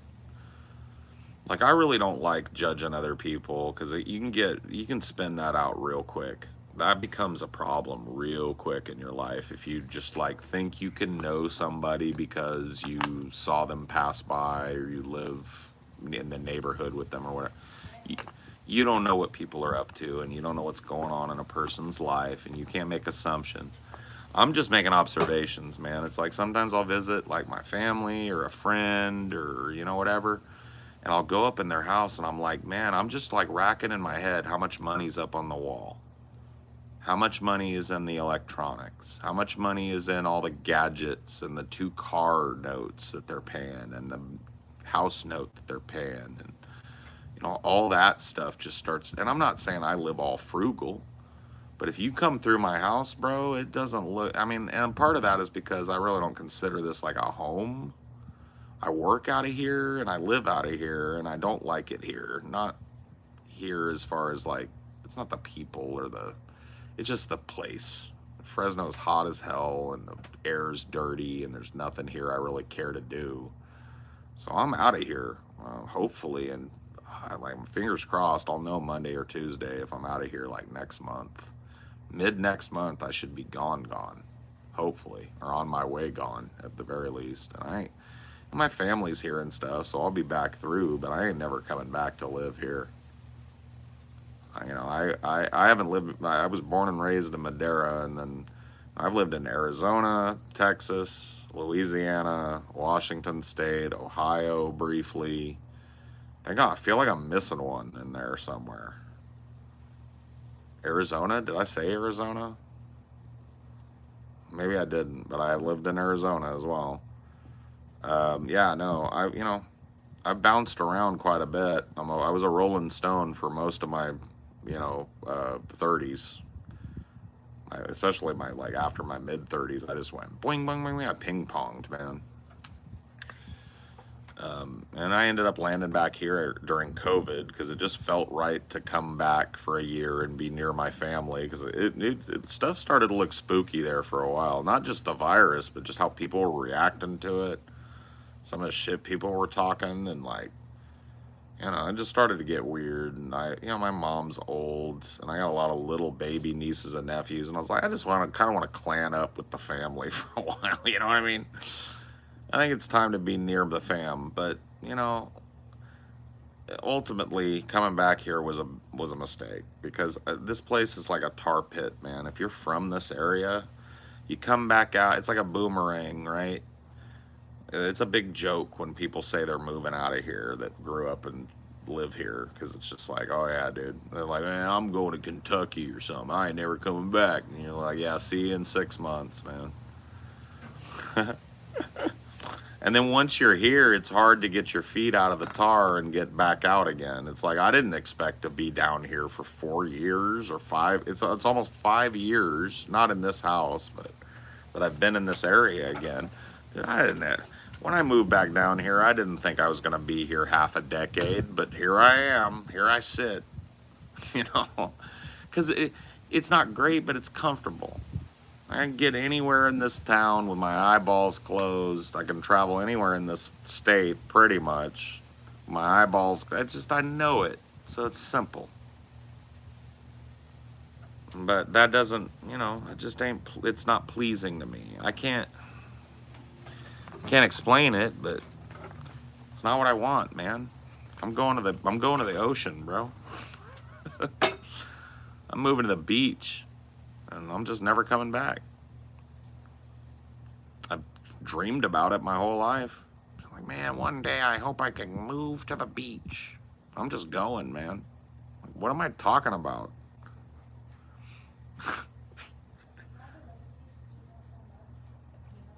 Time to go to the beach.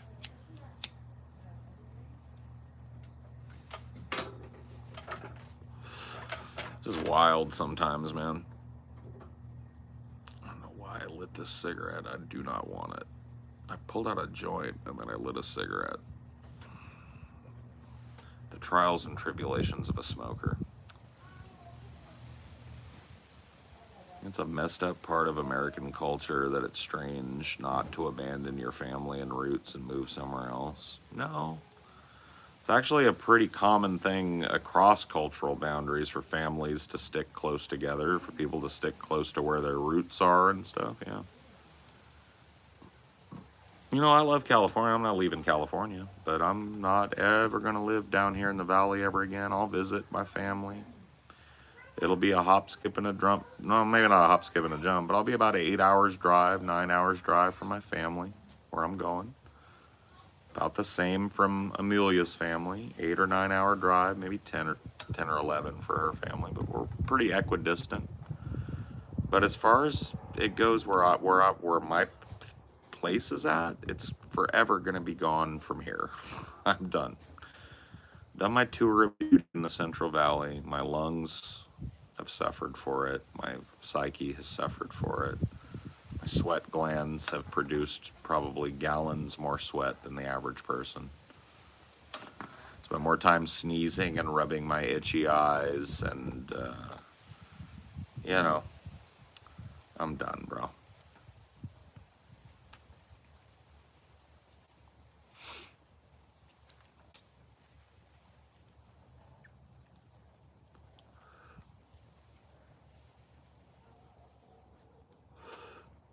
I moved back home in my 30s to help my older parents with their bills. I rent their garage to live in. My parents think I'm gay because they cannot comprehend why I don't bring women home.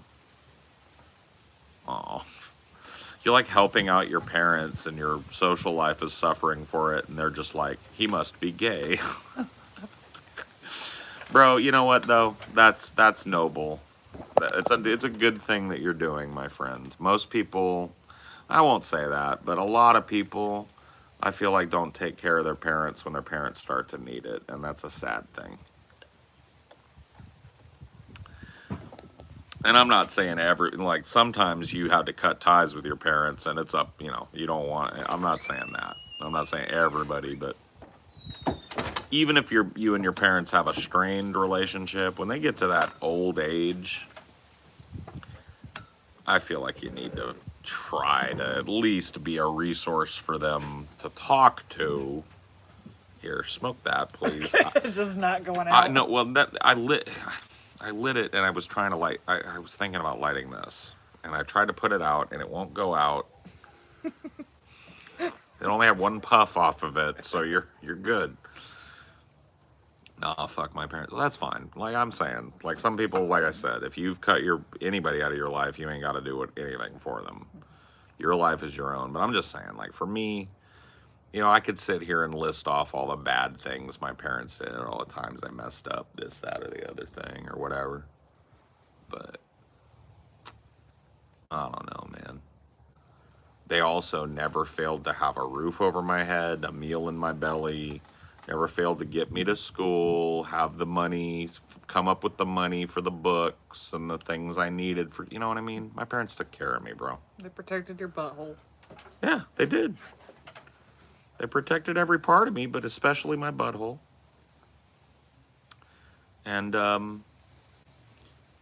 you know, now that they're old, I'm not saying like, because like I'm not even set up properly to have my parents come and live with me or something, and I wouldn't be the best choice for that anyway, given my particular family circumstances. Let's just say I have a family member that's way better equipped for that, and it's probably the likely candidate for that. But that doesn't mean I'm uninvolved. Doesn't mean I won't help out with money and being here and doing things and trying to be a resource for my parents, because they deserve that from me. When I was helpless, they took care of me. They're not helpless now, but they're getting up there, man. My dad's going to be 70 in January. My mom's going to be pushing 70 in a couple of years. My stepdad's in his mid 60s. It's like, these are, not ancient, but this is getting up there, man. They're a little too stubborn for help right now, though. Oh, yeah. Well, that was part of the reason I came back here. It was like one of the dual reasons, right? It's like when I came back to visit my parents in like 2018 or something, I noticed for the first time that my mother had gotten old and my stepdad had gotten old and they were struggling. My stepdad's hearing was going bad real quickly, and my mom couldn't really be on her feet as often, and she just seemed old, And I was like, I'll move back during this COVID thing and I'll use it as an opportunity to help them out with some stuff. Like I'll help them with keep up their yard while I'm in town, and I'll help, while I'm around, I'll do dude, not one time have my parents like called me and asked me for help with one thing, even though I told them like, hey, don't do this, I'll come help you. Okay, all right. And then they just won't call. They won't tell me about it. Like Until after. Yeah, they'll do a whole project while I'm working for weeks and weeks, and then when I get a chance to go visit them and stuff, I'll find out that they built this whole thing, and I'm just like, why didn't you call me? It's like, we've tried asking while we're there if there's anything we can do, and they never have anything. So it's just like but I think it's a pride thing. Yeah. I think they're just like they want to show me that we're not old and feeble, so you don't got to start thinking about putting us. I think they're trying to like. And I get it, but it's just like, dude, as a son, it feels real bad when you want to help out your parents, but they literally just don't let you. The worst one was getting the money back that we'd given them for their present. The exact same bills. See, I've had that happen to me before, but that one was bad for you. That one stuck out for you, and I can see why. But it's happened to me before for my mom.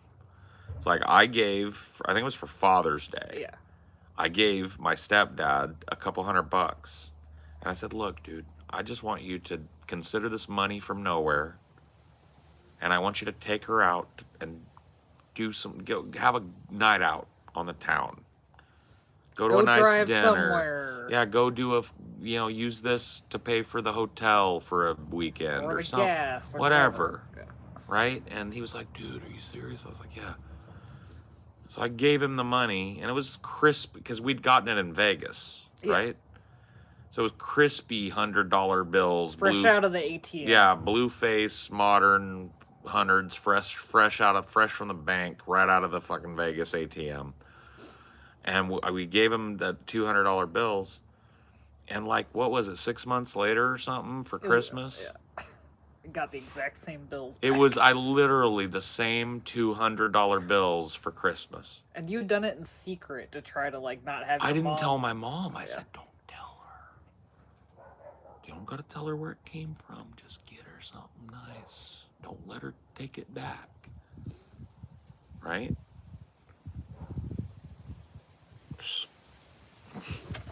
That he went straight to her with the money. She put it in her little secret Heidi box for a Christmas present for us, and it went right back. It's like boomerang. So now we just get them chocolates and shit because we don't. It's stupid. It really is stupid, So yeah, to worry about it anyway. They don't want nothing. They don't. It's the same as me. I don't ever go to my family Christmas thing hoping they load me up with a bunch of presents. Yeah. They do. They'll buy me stuff, but typically it's, little joke gifts or a little cute thing or socks or something, Like I'll get them that kind of stuff too.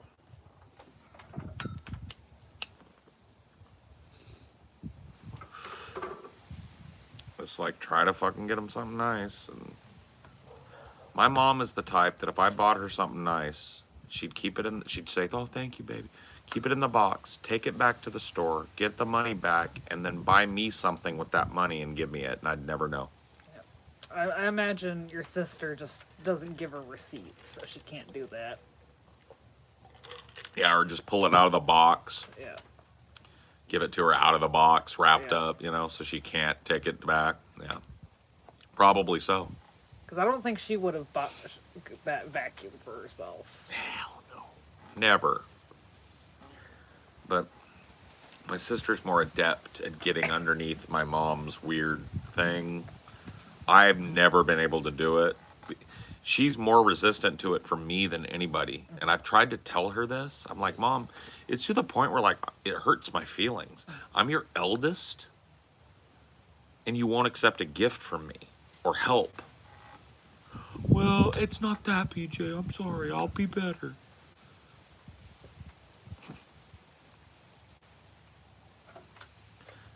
So you've just given up. Well, I just give them things that they can't give back to me. Yeah.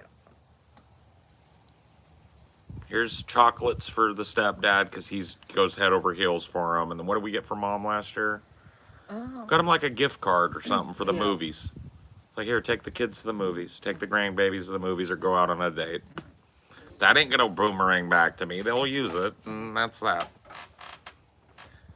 It's just sad, you know? Because and it really is me she singles out. I don't know why. I guess because you hit hard times a couple of times, but that's been very small in your overall adult life. But I never had to ask her for help once. But I think in her mind, she thinks that you're at the bottom of your earnings when you're not. Well, that's how it comes off, but she can't think that. Yeah. Like, she sees where we live. She, you know, I don't know. she knows what it costs to live in a place, you know? I don't fucking get it. I think it's something else. Yeah. I think that she favors me in some way. Oh, yeah. Where it's like, I'm going to help him. You know what? I figured it out. Boom. I figured it out. Oh, wow. What a realization to come to, but that's how it happens, right? I don't have kids. Oh. She feels like she's got to make up for that somehow. So she's got to get me stuff. But that feels like the opposite, because you have even less liabilities than your sisters. That's not how she's thinking of the tragedy that I will never know the joy of having a child. Because it's out of your control too. That's right. Because did it start ramping up after you told her that? Yes, massively. Now that I think about it, yeah. My God, what a nightmare, bro. My mom. See, this is what I'm talking about. This is what raised me, and you guys wonder why I'm crazy. You guys wonder why I go off the handle, why I've got some weird ideas about Anne Frank, okay? All right? You go like, man, what the fuck is wrong with Paul? That. The schemes. The schemes and the weird logic. The 3 layers of presumption and the logic of it, and the illogic of it, and the sneaking of it, and the, you know? It's just... What do you guys want from me? I'm lucky I'm alive. I'm lucky I'm functional. No, I'm kidding. It wasn't that bad. But it is like... It's a weird environment you grew up in. You were talking about drugs today when we visited. Dude, bro, let me tell you. Dude, my mom... I was like 13 when I figured out that you didn't go get 7 years of bad luck if you broke a mirror. I was 13 before I'd walk underneath a ladder propped up against a house. Okay? You were still throwing salt over your shoulder when you met TJ. Dude, back before when I was a kid, when I couldn't know any better, like I was 6, 7, 8, my mom used to buy the Weekly World News and read it with me, and it's filled with like Bigfoot found, and she believed it. UFO crashes in the White House, and aliens party with Clinton. You know, and I'd be like, whoa. She'd be like, yeah. And they don't even want to talk about this stuff, baby, but I believe it. I believe that one. She gave you the conspiracy Some of them bug. she'd go like, I think this one's probably a joke, but this one right here.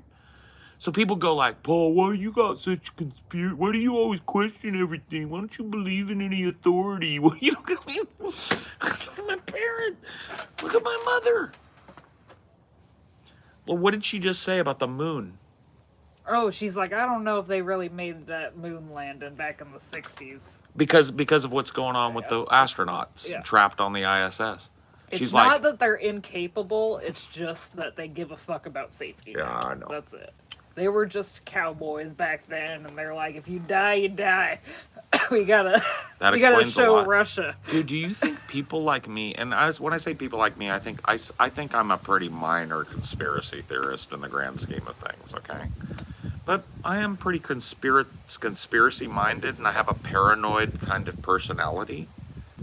How do you think people like us are cooked up? In a vacuum? They're not all knocked on the head. Do you think I just decided one day, like, I'm never going to trust anything I hear on the news, and I'm going to believe in some stuff that, after running it by other people, is kind of weird? Do you think I just decided that one day? It's like I was raised in that environment. Dude, it's a soup over there. It's a roux. I was part of the roux, man.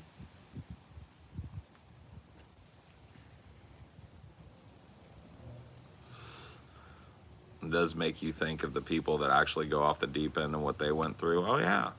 Well, yeah, people aren't drawn to that unless they're missing something Well, in them. a lot of people, though, probably were just, it started just kind of like similar to mine. Yeah. Like their parents weren't like tinfoil hatters or flat earthers, but they opened their mind to that paranoia, and that person just in their development years or as they were young adults just leaned into it further and But I just further. mean like the extreme conspiracy theorists, they're missing something. Oh, yeah. The people They're filling that are, a void. Yeah, for sure. I mean, but I think everybody is. Everyone has a void, but Right. the people that get into real extreme shit, they got Agreed. bigger voids. Agreed. Same with cults. Cults take Agreed. advantage of voids. The people, I will even go even farther, and I know it's like kind of like non-specific terminology.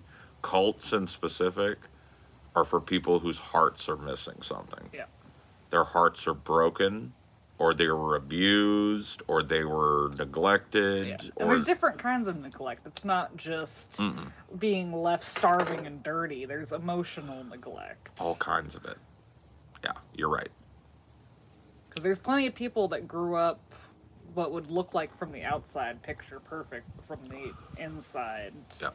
just not, Yep. not enough love. But I've always been drawn to cults with a fascination. Yeah. And there are times where I've thought, like certain types of cults, I've been like, man, if I were able to switch my brain off enough, Yeah, there's skepticism. what a life that would be. That would be cool. But thank goodness for the paranoid aspect of my mom. Everything that happened on TV, it wasn't like CG because she didn't know what that was. She'd be like, I don't believe that shit for a second. I think that they planned it. Yeah. So you're like, the conspiracy brain is protecting you from the cult. I'm actually draw. I'm thankful that my mom made me critical of media, because maybe I'm a little conspiratorial, but at least I don't clap like a fucking circus seal after CNN tells me something. You know what I mean? At least I have a healthy dose of skepticism at a time where it's probably right to have a healthy dose of skepticism in the media. In fact, let's take the qualifier probably out. It's right. I think the only thing is you do sometimes let biases creep in, but everyone does. I mean, yeah.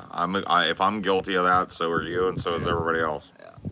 Everybody has a personal bias, and nobody is capable of setting it aside in every aspect, or never letting it color their positions or their arguments. It's just a fucking fallacy.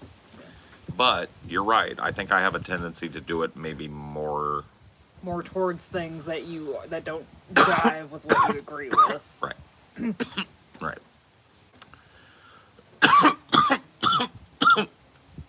But I've been putting you up on game on the fake news lately. Yeah. True. Like the whole secret guest thing. The mystery guest at the DNC apparently was just an RNC fake news thing. Like, nobody affiliated with the DNC ever said anything about there being a mystery guest. So it was just a shitty fake news article that the whole media ran with. But it is kind of scary how much news will just like take a tweet and run with it. Oh yeah. Well, it's scary because it's not scary because they're like, "Oh, why are they doing that?" It's scary because they do it because they know it stokes the fire Yeah. and keeps people divided and angry at each other. It's like they're helping to cook this kind of like Well, because civil they thing know that's coming up. logically that a tweet doesn't mean jack shit. Right. Right. Right. But they want. But people don't know that. Yeah. There are people out there like that think that tweeting is indicative of most people, and it isn't. Well, the thing too is like it's become so common now to just post an image of a headline rather than linking to a news article. Or just such a throwaway argument that it adds, or a throwaway comment. Yeah. And dude, you'll find some of these people that all they do all day, and some of them have to be bots, but some of them are people. All they do all day is react to funny things with lol, smiley faces, different thing. You know what I mean? Like and it's like you go to their account and go to the comments, it's just like, brrr. It's like either a bot or just a person that is like, what are they even adding? You know?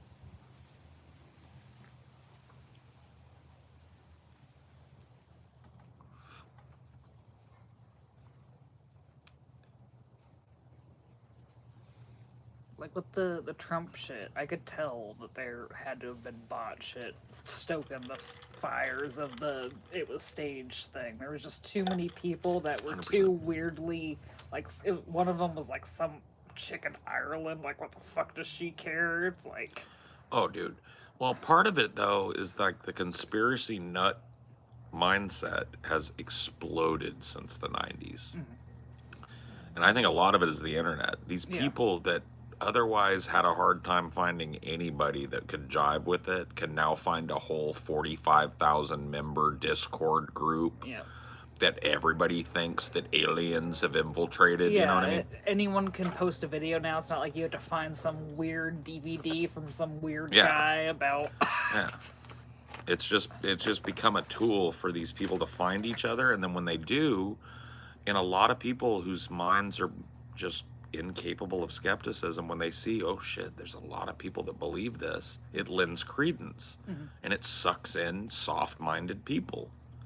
So then you get more people that believe that the earth is flat, or that the pyramids are an energy device, or whatever the fuck, right? And then, like, well, mass media did that too. Like the History Channel. How many people just bought that shit line and sinker? Oh yeah, the fucking mermaid show. And Yeah, that Discovery had to like apologize Yeah. for one of theirs because they. But now they do it all the time. Now they do like fake Nessie shows, Yeah. fake Bigfoot shows. It's just, you know, they've leaned into it because like literally, I don't even know how to talk about this.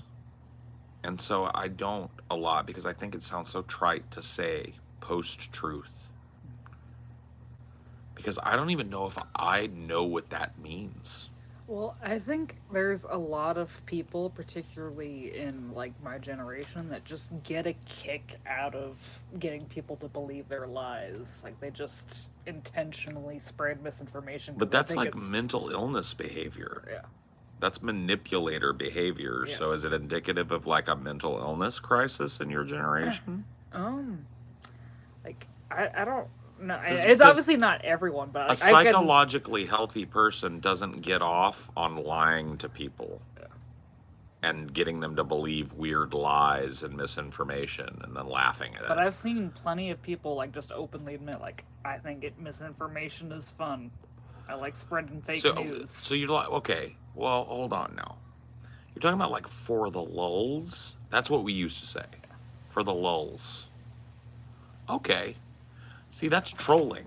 So, okay, let me give you an example and you say if you think it's in the same wheelhouse. There's a guy called Captain Jenks who used to call in to the Howard Stern show, or no, call into news shows. He's a prank caller that was a fan of Howard Stern, and he would send all these prank calls.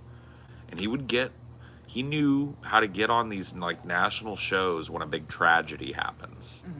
Because he knows that these fucking it was really like what he was pointing out is how hungry these news companies are and how little verisimilitude they have when it comes to vetting a source because they want to get out with the. So he would call in and say, "Hey, I was a block away when the plane crashed. Okay, let's let this guy on." And so he would get on CNN, MSNBC, live when they were covering these breaking news stories and shit, and he would spin a yarn and get them all comfortable. And then once they were comfortable, he would just be like, "Yeah, I wasn't able to get too close to the plane because the intense heat of Baba Booey's big monkey lips and Howard Stern's tiny little penis." And they would be like, "I'm sorry, what did you say?" I said, "Howard Stern's tiny little penis, the heat that came out of it was hot, or whatever." And they'd be like, "Okay, obviously this is he would do this over and over." But you're saying it's different because he revealed the lie during the thing rather than later. Maybe, but I'm just saying, would you consider that? Because maybe some people just watched the front part of that and then tuned into another news thing and they didn't know it was Captain Jenks. Yeah. And he said some shit that just wasn't true. And then that person goes to work and goes, "Well, I heard there was a briefcase with a bomb in it." Yeah. So is he doing the same misinformation stuff and getting off on it that people are doing when they post fake news on Twitter or Sea Lion on Twitter? Or, I don't know. I don't know what the answer is to that. I know it's more rampant now. Captain Jenks was one dude, and maybe there were like, I don't know, 10,000 kids doing prank calls and stuff, but not on the scale of this.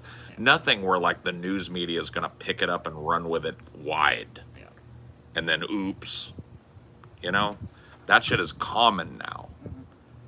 It was rare to get past their filters and stuff. Only in times of like when they were just real hungry for it.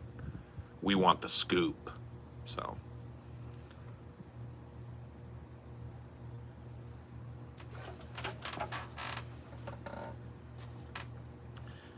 I was just being general. It does help to treat people with kindness because I'm always worried about offending people or making them upset.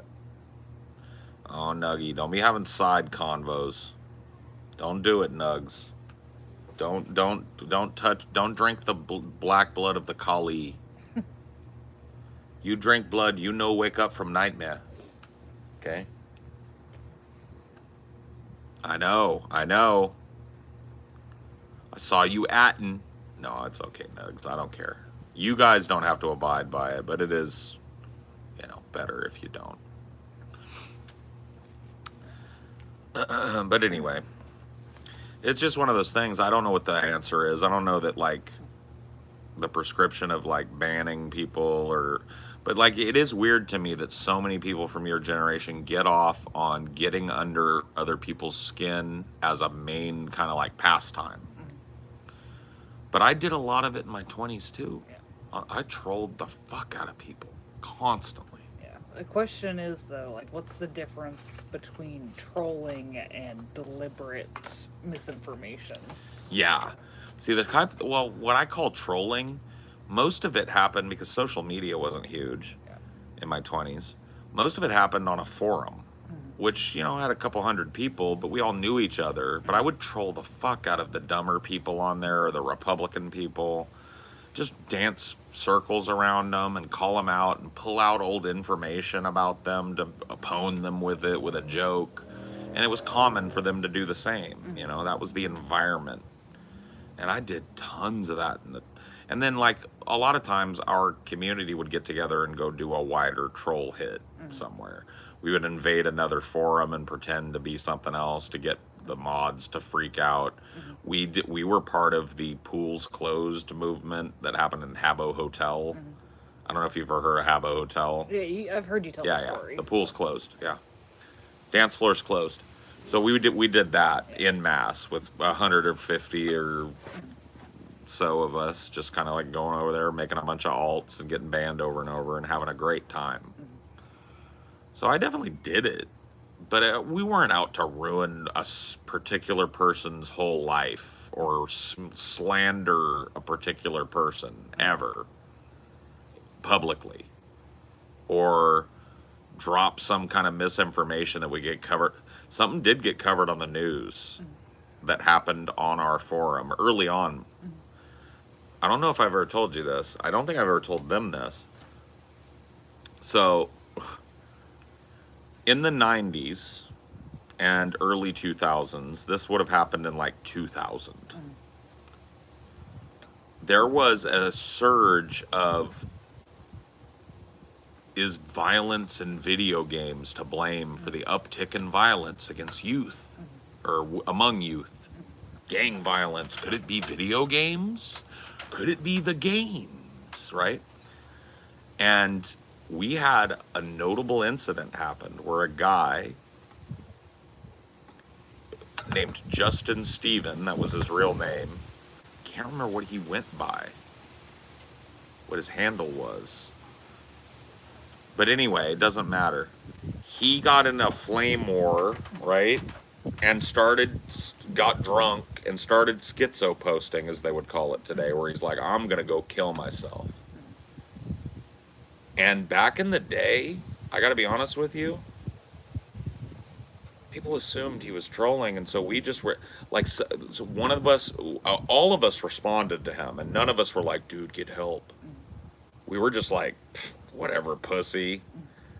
And one guy responded to him and said, hey, why don't you go do it outside under a tree so that you can return to nature?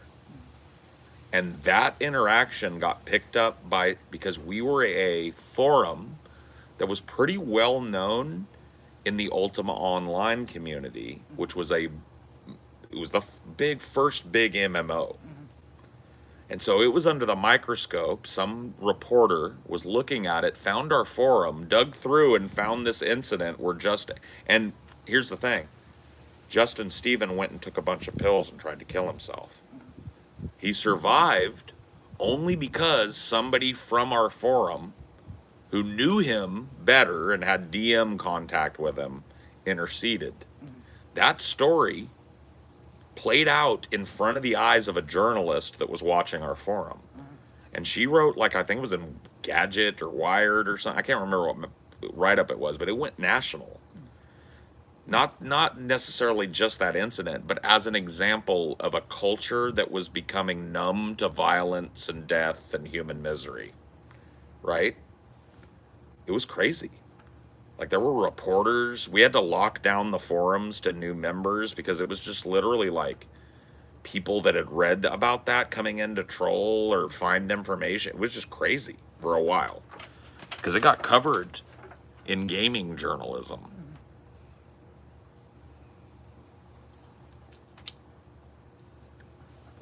But you might be able to find it because his name was Justin Stephen. With a PH, Stefan, kind of like, but he pronounced it Stephen. That's his real name. You could look into it. The forum was pkhq.com. Now long defunct. And so old that it's not even on the way back.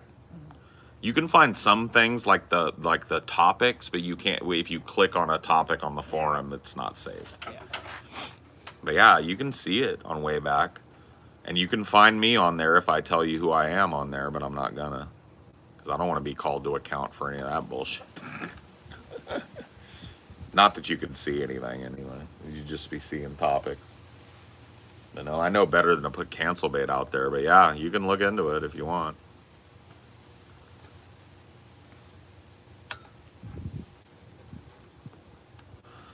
Dude, forums were the best, bro. Before social media, forums were so cool.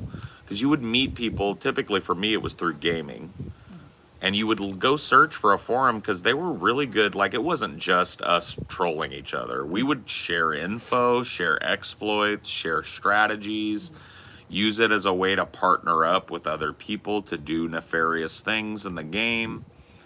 And so, like, it was a really good resource to learn how to play the game and to also meet people that were kind of cool and play with them. And it was way better than the current system of, like, everybody's on social media and everybody's playing the game and there's no real community that you can find. Well, like, Discord took the forum concept but took the rails off of it, like, where it's not neatly organized into different things. Yeah. And you can go Well, they back they and let date they let you organize it Yeah. if you choose to, but most people don't, and they let you delete it and monkey with it and Yeah. change it, and it's just fucked. But it's like the spirit of a forum, but without all the structure. Yeah. Well, the forum that I'm talking about, we moved twice because PKHQ, the people that owned it, were these two French guys. Their usernames were Tomax and Florax, and they would type in the most broken French English, and they hated us. But they were putting ads on, so they were making money because it wasn't just us participating; it was people coming there for info. And so they were making ad revenue on it, but they hated our guts. They hated us. They were constantly trying to ban us, and then people would rise up, demand, and they would have to bow to the pressure. And eventually, like, they just were like, fuck you, we have closed the forum, and we created our own forum, right? And they opened up a new forum. They tried to start some French biotech scam company. This was like a year after they closed PKHQ, so everybody from the new forum went over there and created fake alts and pretended to be scientists and started giving like results in the forum. Like, we did this experiment and we had cellular growth at 99%. Right? And people started going, wow, could you show us your charts and blah, blah, blah, blah, blah. And Tomax and Florax were in there going like, boo, that is very interesting. Would love to see your book and blah, blah. We got them all whipped up. And then we started making references to the old drama from the old forum. Just like micro references. And eventually they caught on, but they had to ban like 100 alts. And we just stretched the troll out for weeks, you know? And destroyed it, basically. Like, anybody of any credibility or interest left that shitty forum, and they just closed it. So, pretty fucking wild, you know? But it just felt different. It feels different in my memory than, like, the kind of, like, maliciously trying to destroy people's lives shit that goes on now. I don't know. Because there's, like, literally, like, a streak of, like, internet people that want to do life ruination stuff, and it's not even a political left or right thing or anything. It's just like out there it's everybody. It's across the spectrum of politics and religion and stuff. It is just everybody. There's a huge blob of people out there that the thing that they want most in life is to see somebody's life utterly ruined because they said or did something in the past, and they will dig and speculate. It's just like, oh my God. Kiwi forums of 4chan comes to mind. Yeah, I mean, but those forums, I think it's overblown how much those forums represent of the overall community that's into this shit. I think they're big, I know they're big, giant places, but I think that, like, a lot of the people that are into this stuff don't even know Kiwi forums or 4chan is a thing. They just find a group of people that are trying to cancel out somebody, or they hear somebody make an insinuation that somebody might be a predator or might be a rapist, and it's just like they're all going to be like it. I think it's true crime. You want to know what I think is? I don't blame Kiwi Farms. I don't blame 4chan. I blame the true crime genre. Because now everybody's an amateur investigator. Because they listen to some dude or some AI voice read out some suspicious information about police investigatory techniques or whatever, and now everybody's a pedo hunter or a predator hunter, or I'm gonna expose this person's past and how their positions have changed, or I'm gonna find and see if this person has ever said the N-word on an alt. You know what I mean? It's like that. And it's like, well, you know, like, I don't know. I like some true crime stuff, but I think some people just worship at the altar of it, bro. And they think they're a detective after they watch, 90 hours of true crime. And they're not.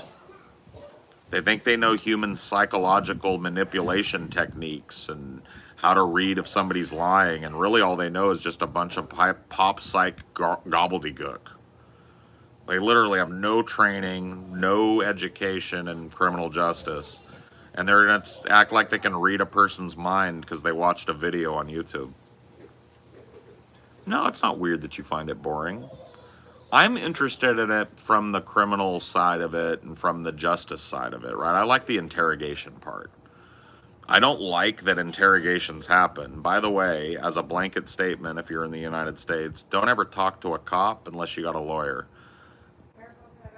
Like if you're asked about a crime or implicated in a crime or anything, and a cop goes like, "You want to talk to me about it?" Your answer is, "Not without my lawyer present." You don't answer a word. You say, if they ask you any kind of question, you say, "I don't answer questions without my lawyer present." They'll stop because they have to. It doesn't matter if you're guilty or innocent. You never talk to a cop without a lawyer. They are never on your side. They will never help you. That's not their job once they've got you in an interrogation room. Their job is to pin a crime on you, and they'll do it. So, lawyer up. I've never been interrogated by the cops. I've never had to lawyer up with the cops. But I'd do it so lickety split.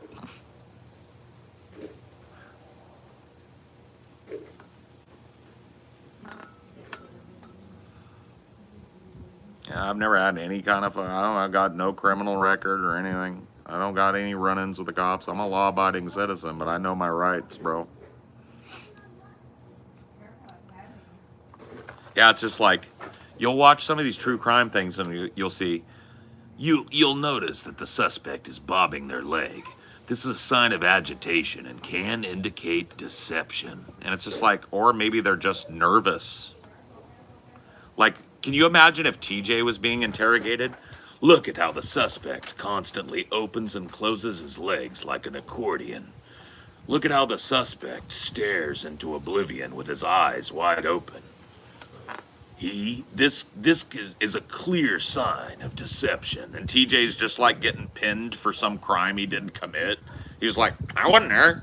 And they're like, "The way he's so flippant and emotionally disengaged is a sign of deception." You know what I mean? It's like, "Look at the way he rocks back and forth. That is a clear sign of agitation and anxiety, which can mean deception." You know? And poor TJ is just being TJ, you know? It's just like those channels are so retarded, and the people that swear by them are, well, retarded as well. You know? Usually.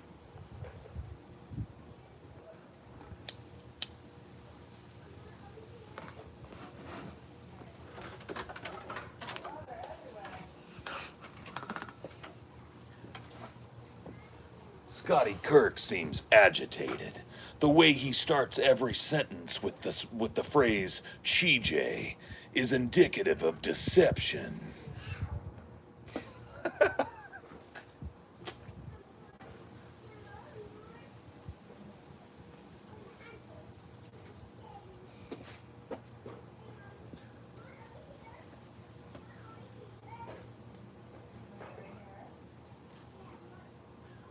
The suspect, Stevie, says he's a man of the forge. This can be cryptic. This can be a cryptic way of confessing to a crime. You know what I mean?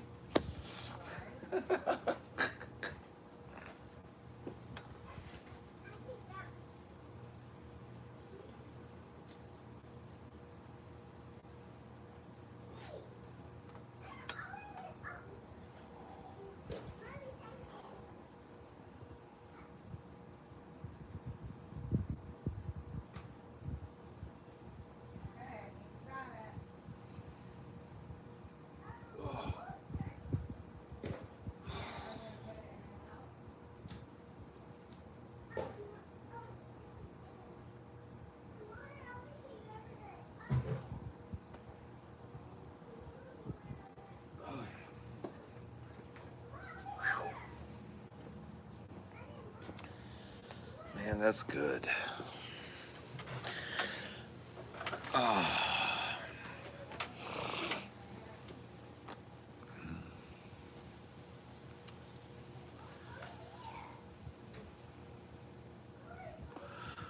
Notice the suspect becomes agitated and jumpy. The suspect claims they need to use the bathroom, but this type of behavior is always indicative of guilt. You're like, what if they just had a piss though? I love it when like they cram a person into a tiny little room with no decorations other than a camera in the corner, and then a big burly cop sits across from him, and they're like, The suspect seems agitated. The suspect seems anxious. and it's like, um, I think anybody would be, right? The suspect blinked 5 times in under 3 seconds. This means they're lying. I saw one time on that Explore With Us channel was like, You'll notice that this suspect incessantly twiddles their thumbs. This type of behavior is under the classification of self-soothing behavior and can be indicative of deception or guilt. and it's like, the dude was literally going like this.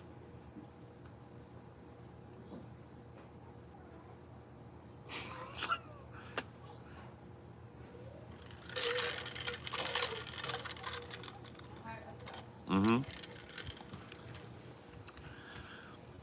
You'll notice that at irregular intervals, the suspect taps their left leg like this.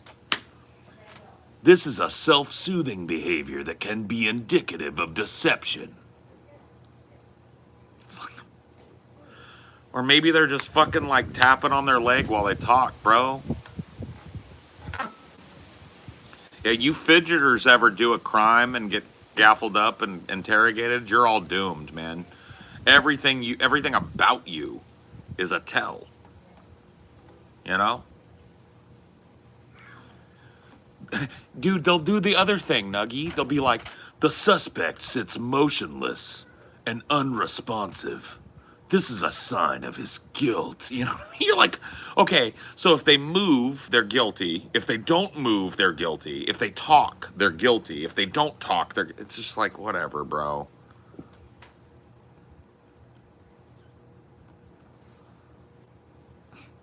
They do it both ways, dude.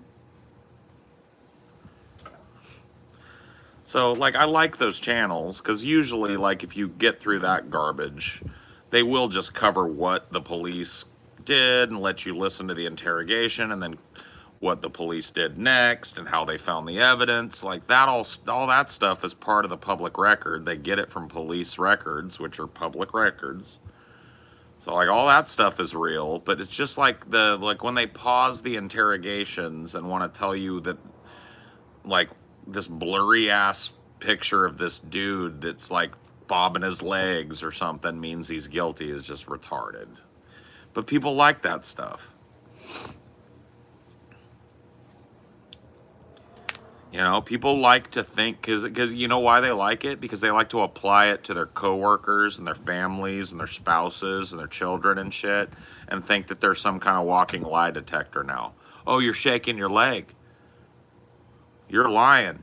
Oh, you blinked a bunch right now. Are you sure you're telling me the truth? It's like, shut up. Body language isn't even a science, Princess Sar. I'm not saying it's not useful, but it is a part of an interrogative technique, but it is not part and parcel. Okay?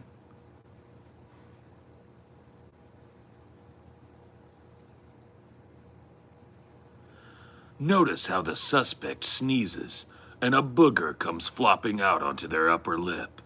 See how they hurriedly wipe it away and then wipe it on their pants leg. This is indicative of deception. It's like, I guess I'm a Decepticon then, because like that's what I do if I blow a booger in public and want to get rid of it real quick. What do you do?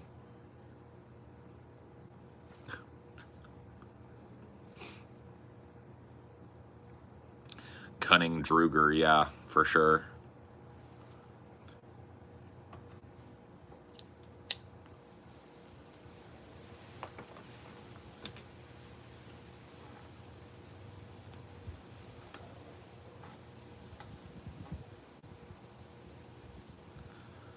Find a door handle, yeah, and lick it.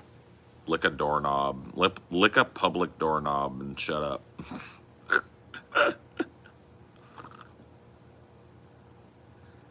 Transformers, more than meets the eye. Maybe these detectives make commission.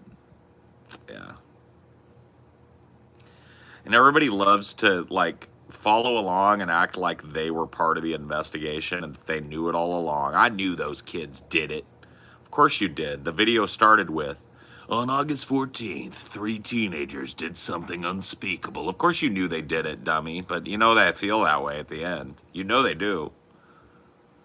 I knew it was those kids from the start.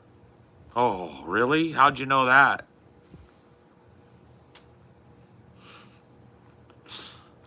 How'd you suss that one out? Was it the intro? Was it the title of the video? 3 teenagers get caught by the cops, you know? It's like, was it that? No, it was because you're just so good at coming up with the you know, the goods. That had to be it, right? You're just too perceptive. You had them pegged, man.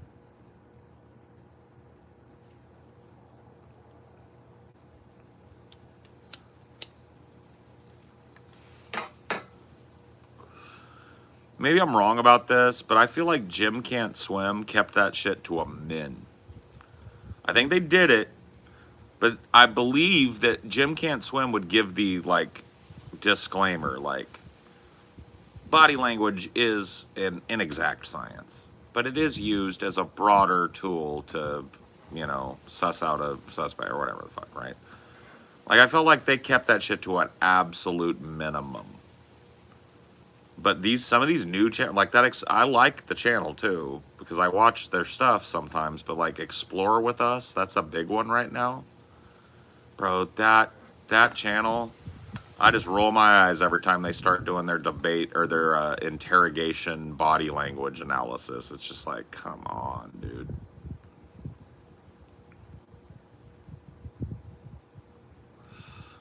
No, it is. Dude, like I said, body language can be used to get a read on people's general levels of anxiety. I'm not saying it's completely useless. I'm just saying it's not uniform enough from person to person to be useful as anything other than one tiny data point in a broader spectrum. And it's treated in a lot of these videos like it's like, here's where the investigators knew. The guy looked down when they asked him a question. It's like, all right, buddy, come on. Come on, buddy.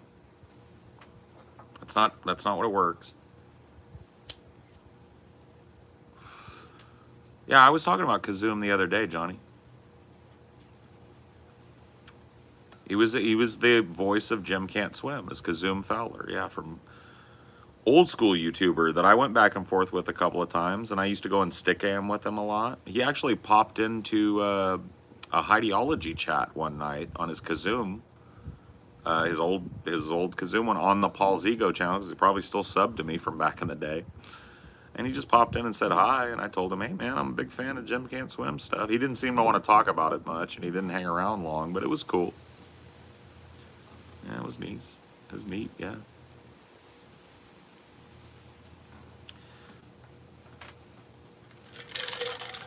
The dots are connecting. Yeah, JCS.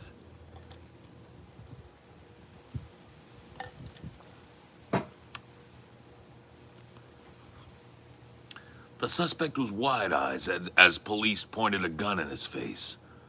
A sure sign of a guilty conscience.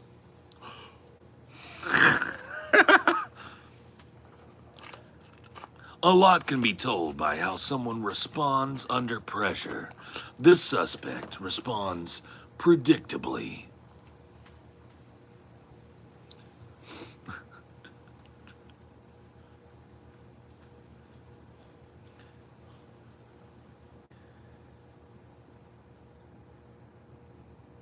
Yeah.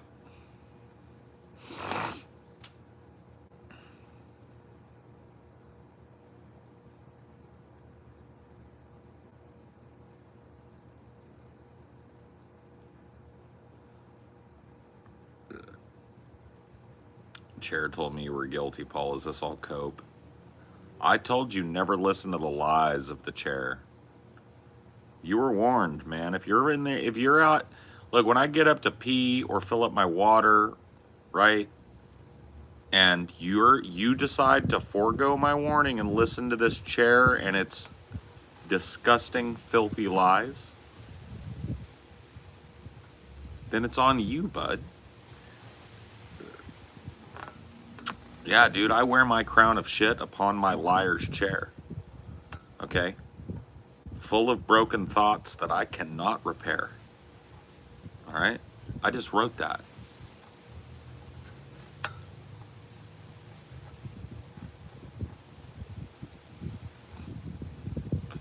Just kidding. Chair armrests, but it's still a stoolie. Yeah. Chair is evil, but it's oh so comfy on my butt. So I let him stay around.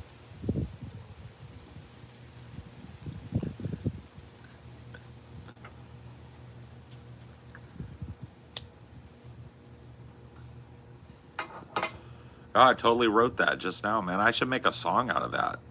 That would be a badass lyric to a song.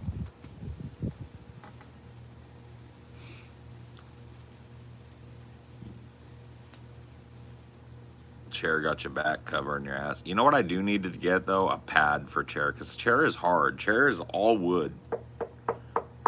Okay? No padding, and I've got no natural padding. Okay? I'm Irish by ancestry, which means back and crack back there. I literally have less than a handful of butt cheek on either side. It's basically I sit on my hips when I sit down. I would give a king's ransom for just a little bit of booty meat, and not even for the looks of it or whatever. Just not like I will deal with my pants not being able to stay up because there's nothing to hold them up. But it's sitting, dude, sitting on your hips all day because you got no booty meat. It sucks, okay? It sucks. So I need a cushion because I don't have enough booty meat.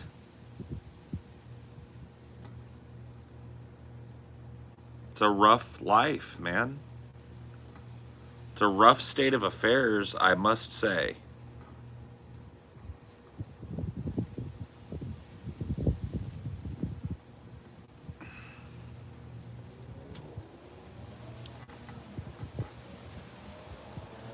Yeah, dude, my pants will just come slipping down sometimes. Belt, don't say belt, because a belt don't help. There's no booty. It's like booty holds up the pant, you know? So you got the pant and then the booty, right? And the booty is like, damn, you can't come past here because there's a little booty meat. Dude, for me, it's just literally. I'll show you guys if you don't believe me, bro. I'm not going to pull out my whole butt, but I'll show you. Like, watch. Look. I mean, I'm wearing black shorts, but like, there's no booty meat here. Look at this. I'm touching my hip bone. Ow. There's no meat on this. Like, what am I supposed to do? Yeah, back and crack, man. Give us the profile. See? Look. That's just my back roll. But look, dude, the ass is like, it's like concave. Look, it's straight down. Not even a hump. Look at that. Ow. Sat on my hip. See what I mean?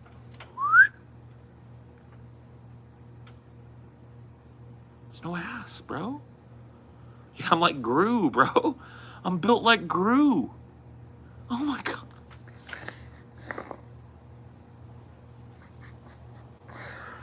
Oh my god, bro. I just got fucking so cooked.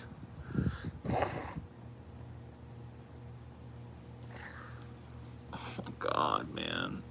Ugh.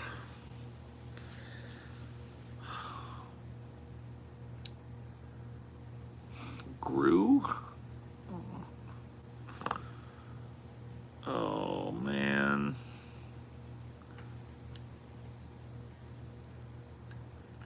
Use some of the money we give you for some wearable cheeks.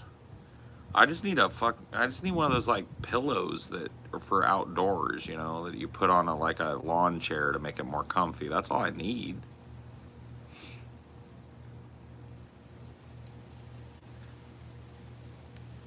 That's dude, I told you, man. I'm not even lying. Like, there's nothing there, bro. And I'm gonna tell you, this is a new thing for me because when I recently have lost at least 60 pounds. I'm maybe even more now. I don't weigh myself until I go to the doctor, but when I was like hovering up closer to 400 pounds, dude, I had extra booty meat, and so it didn't hurt to sit out here on my butt because I had padding. There was fat, but like I've lost weight kind of like in an all-around way, but that means that any like little cushion of booty meat that I had, little booty fat, right? That went away, man, and now it's just like again. So, you know what I mean? There's butt pad underwears. Nah. Because I'm not trying to front. I don't really care about the looks of it, like I said. But it's just like sitting down, man. I sit right on my hips. I sit right on my pelvic bone. It's like, ah.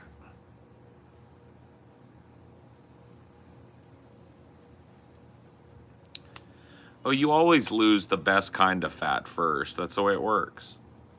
The fat you would be cool with it sticking around for a while. That's always the fat that goes. And your big gut is the last thing to go. You know what I mean? That's the one you want to go away. Your man boobs and your gut and your flappy lunch lady arms. That's the last place that you lose the weight. No, you lose it in your face. I hate that when you're losing weight and people are like, oh, you've lost weight. I can see it in your face.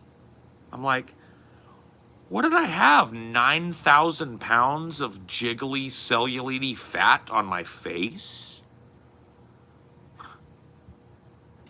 Oh, I could really tell in your face. Fuck you.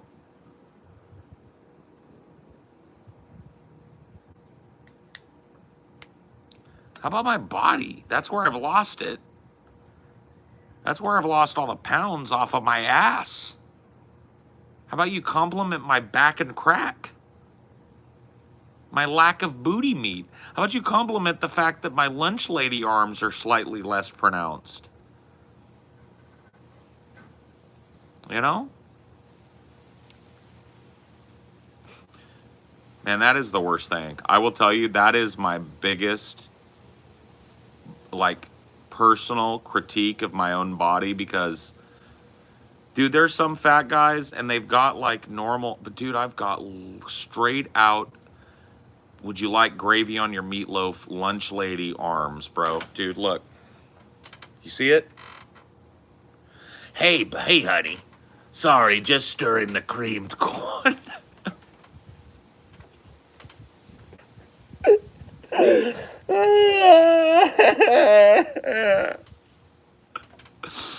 I don't want them, man. And they're so much smaller now, by the way. I was actually looking at them and I was like, damn, those look good. You know, because they were like back, dude, before I lost the weight, the weight that I've lost, dude, them things were plump and jiggly. Just like an old grandma, you know? Like your grandma's arms.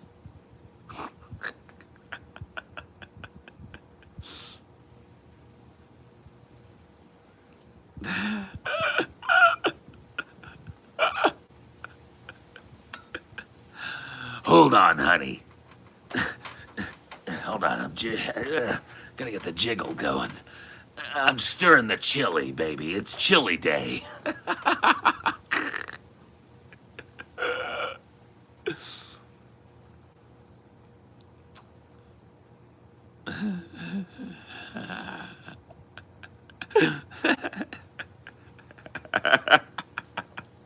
You could serve me sloppy joes any day. Oh, bro. I know the bat wings are plus 20 to cooking. I know, but dude, I want to take them off because I don't really cook all that often. I would like to trade them for like an extra 6 inches of, that'd be nice. I'll take that. I'll give up the. Anybody want to trade? Look, dude, I've got these eldritch wings, right? Plus 20 to cooking. I've had them my whole life. They're actually kind of badass.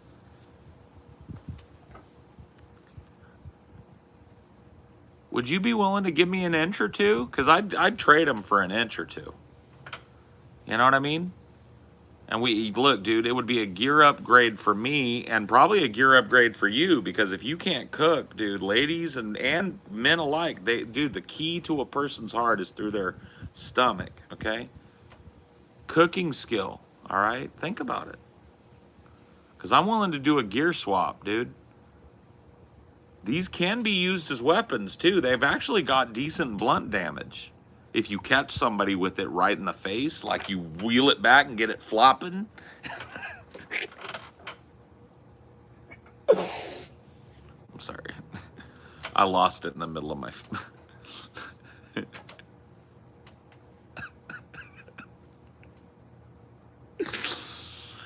Oh, shit. They're actually kind of badass. Dude, cooking is badass, bro. No, they're not quite big enough to glide with. Minus 10 fall damage. Dude, plus 20 to headlock skill. Dude, you can straight smother somebody with my arms. Dude, I get you in a headlock, you're going to feel it, bro. I get you in a rear naked choke, and this is right over your fucking mouth, you know? You're like... Yeah, dude. It's plus 15 to grapple skill, dude.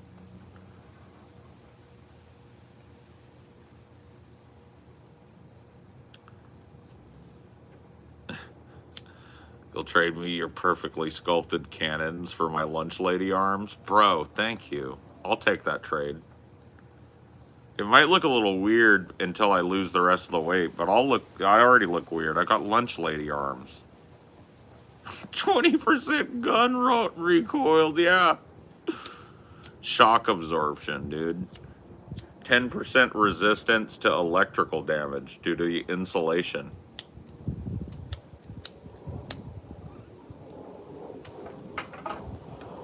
These can upgrade to be flight capable, by the way. That's why I say they're badass. Because these can upgrade to be flight capable. I'm just letting you know. Like, you got to do a long quest, and it's a lot of mats you've got to farm, but you can upgrade these to like glider, lunch lady arms. I've just never wanted to put in the time grinding it out, bro. But like,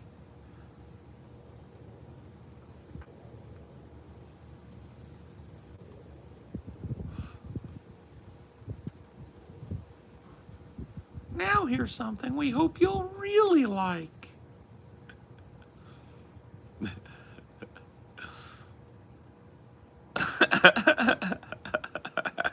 Man bat. Yeah, gliding from the rooftops, bro. You just gotta grind out cheeseburgers super hard for like 6 years, and you probably catch some sweet air off of these bad boys.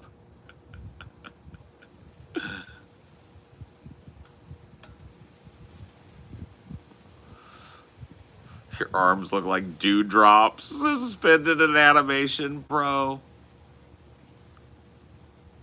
Bro, come on, man. You didn't have to cook me that hard over. I was cooked super. I'm cooking myself. Now I'm gonna be well done, and nobody's, you know. Yeah, that was a savage one, bro. I can't even be mad. Because he's right. It does, dude. It looks like a dewdrop.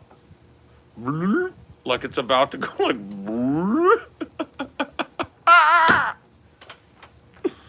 Dude, when you're cooked, bro. When you're cooked, okay? A dollop, yeah. Dewdrop arms, bro. All right, I need help. You know what? I usually don't do this, but I need help.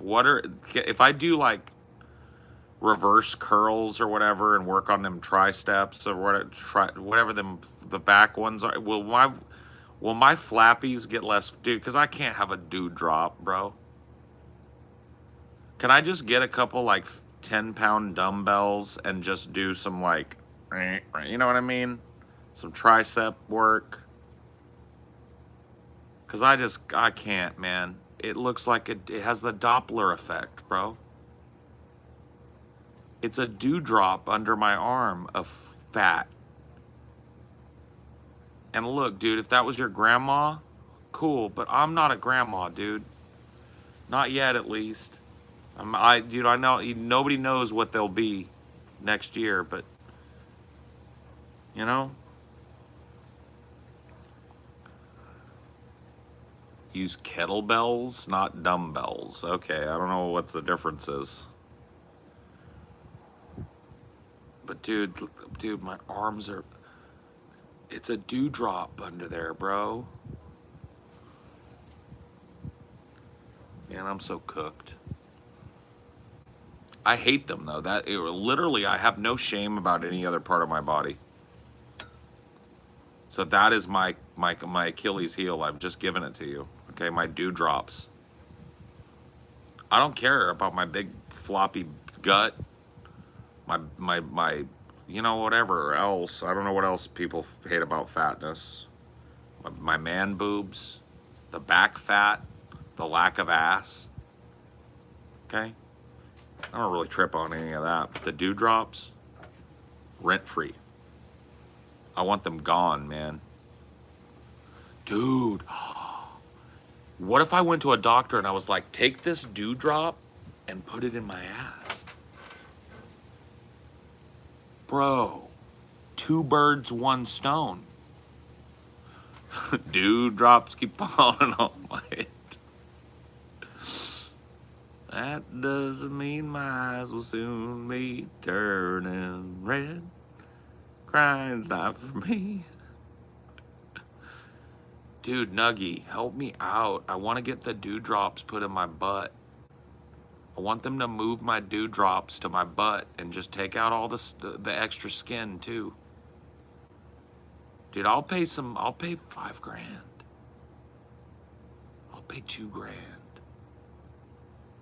Right now. Suck out the dewdrops. Put it in my butt cheeks. I'll pay $1,500 right now.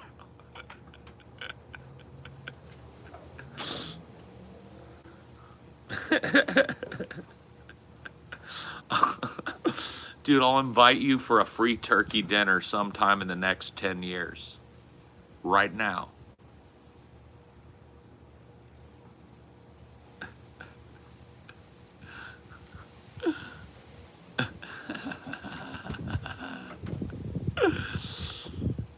No, I'm not lit. I don't indulge in drugs or anything like that. I'm just high on life.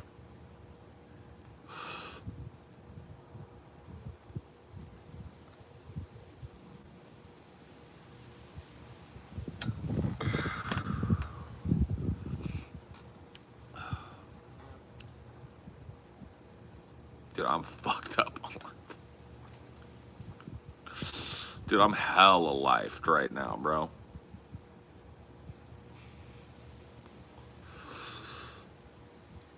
Dude, I'm like, probably like a fucking 7.5. For me, that's high, man. I'm at a 7.5 living life.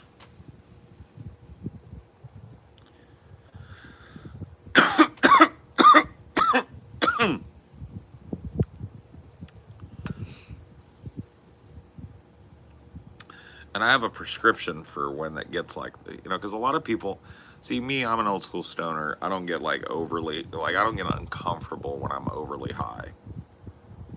But I do have a remedy if it ever happens to you, and I'll show you what it is. I'll be right back. This works every time, 50% of the time.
They're siblings, right? They're siblings, yeah. They're from the same litter. And then I was just saying, whatever kind of particular like breed or whatever that they are, that type of fur is just. It just sheds. Well, their everywhere. undercoat is insane. Yeah. He's like, I guess they're long hairs. Yeah. And Lucy's like maybe on the lower end of long hair, but Ricky's definitely a long hair. Yeah. And the undercoat is wild. Yeah. Cricket sheds, but it's smaller hairs and less hairs. He's a short hair. AKA the best kitty. I remember I brushed them a couple times, the cats at your mom's, and it just went on. Oh yeah, you could do it all day.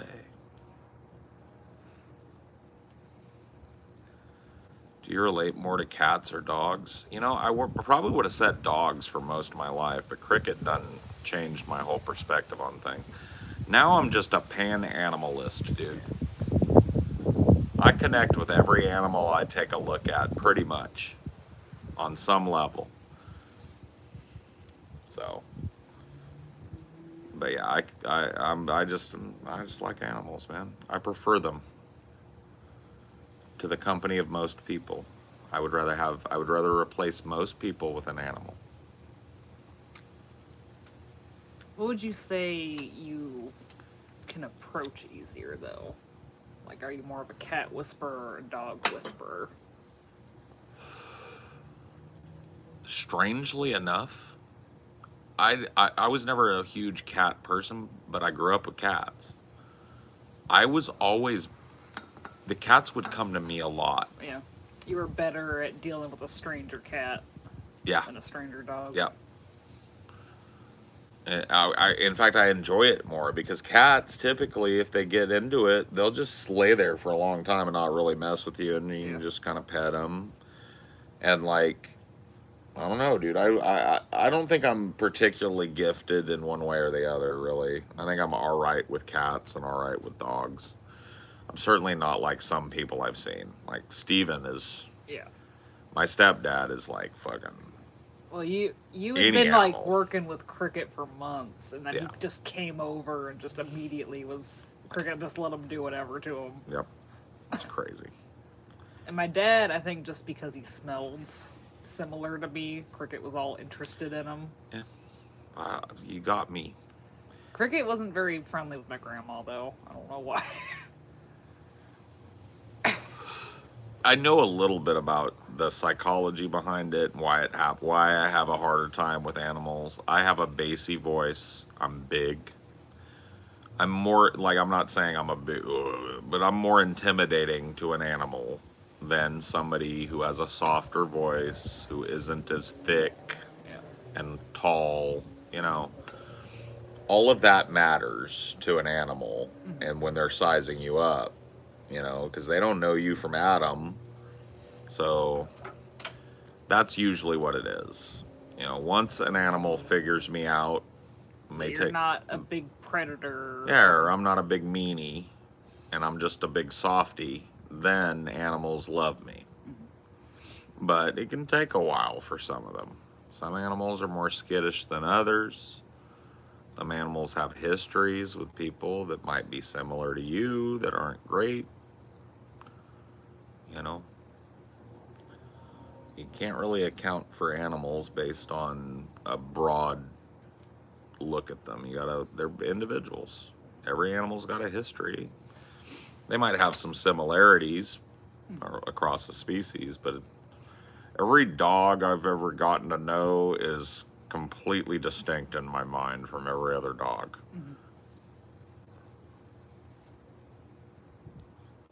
They might share certain attributes, but their personalities are entirely unique. Like Salvador. It's like I could just like go on and on about all the attributes of Salvador. You know, and he's completely like wired completely differently than Dinor. And Dinor is completely wired differently than any other dog. Dinor is the weirdest idiosyncrasy that I've ever had in a dog. Very lovable, but well, he's like lazy and hyper at the same time. He's hyper lazy. Yeah. He is just like a lump on a log when he wants to be, and then when you want to be a lump on a log, he is filled with piss and vinegar to the point where it'll drive you nuts. And and there's no telling when it's going to happen. Yeah. But he just so, like right now, he is so hazy, lazy. But he will go if a cat walks by, he'll go from just chilling and enjoying the breeze. He's just laying down on the concrete right now, just like, oh. But if a cat walks by, he'll explode.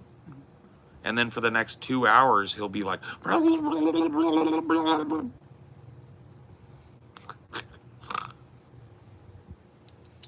just like all the little animals that I've known in my life. He's territorial, but also friendly. Yeah. He's very territorial, but as soon as he gets the opportunity to, he wants to love a stranger. Yeah. Like just jump up and get pets and lick them and sniff them and the whole nine. But So like it's until you're like in his zone and invited, then Yeah, he assumes you're a vampire until you're invited in. yeah. Basically. But he's very he loves people, but he hates people. He loves other animals, but he hates other animals. He's a walking contradiction. He doesn't make any sense like other dogs that I've had. I've been able to suss out their... Yeah, because normally when a dog's territorial, they don't like visitors. Right. And you had to work with them with visitors. But like Dinor, he'll bark his fucking head off for an hour at you if you're standing on the doorstep. But as soon as you're in, he just wants to jump in your lap and roll all over you and just, so it's like, what? Wary but loyal. I mean, like you can get very into confirmation bias with animals, but I do think that there is something to certain aspects of people's personalities rubbing off in certain ways on a dog's personality. It's like when I really start to think about what is idiosyncratic about Dinor, like what typifies the things that make Dinor tick. And it's like, man, he's anxious all the time. He's an anxiety prone dog. Separation anxiety. Doesn't like to be by himself ever. Likes to be involved in whatever you're doing, gets easily perturbed by things and will really get worked up sometimes, easily triggered into hyperactivity, right? It's just a hair trigger kind of guy. Am I talking about Dinor or me? That's what I'm saying, right? It's like, is that coincidence? Or is it because I was the major influence on him from when he was a puppy all the way to now? Did he pick up on me being constantly paranoid, anxious, grinding my teeth, prone to bouts of extreme laziness and extreme hyperactivity, right? And that's am I talking about me or am I talking about Dinor? You know what I mean? What do you think, D? It's my fault, right? that you are how you are or what you are? Can you ever forgive me for creating such a conflicted little man, a conflicted little puppy dog? I'm sorry, but I just don't know any better way. Oh yeah, get a big yawn in there.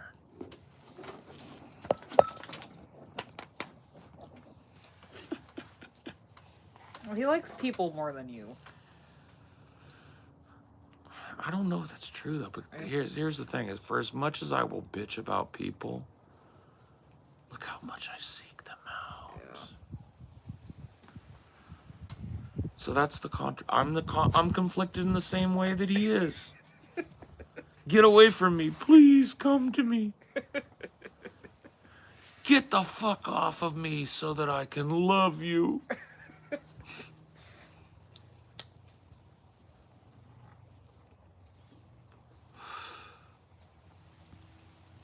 It's like, is that confirmation bias that I'm going through, or is there something to that? You know? I don't know. Well, how do you think Cricket's taken from me then?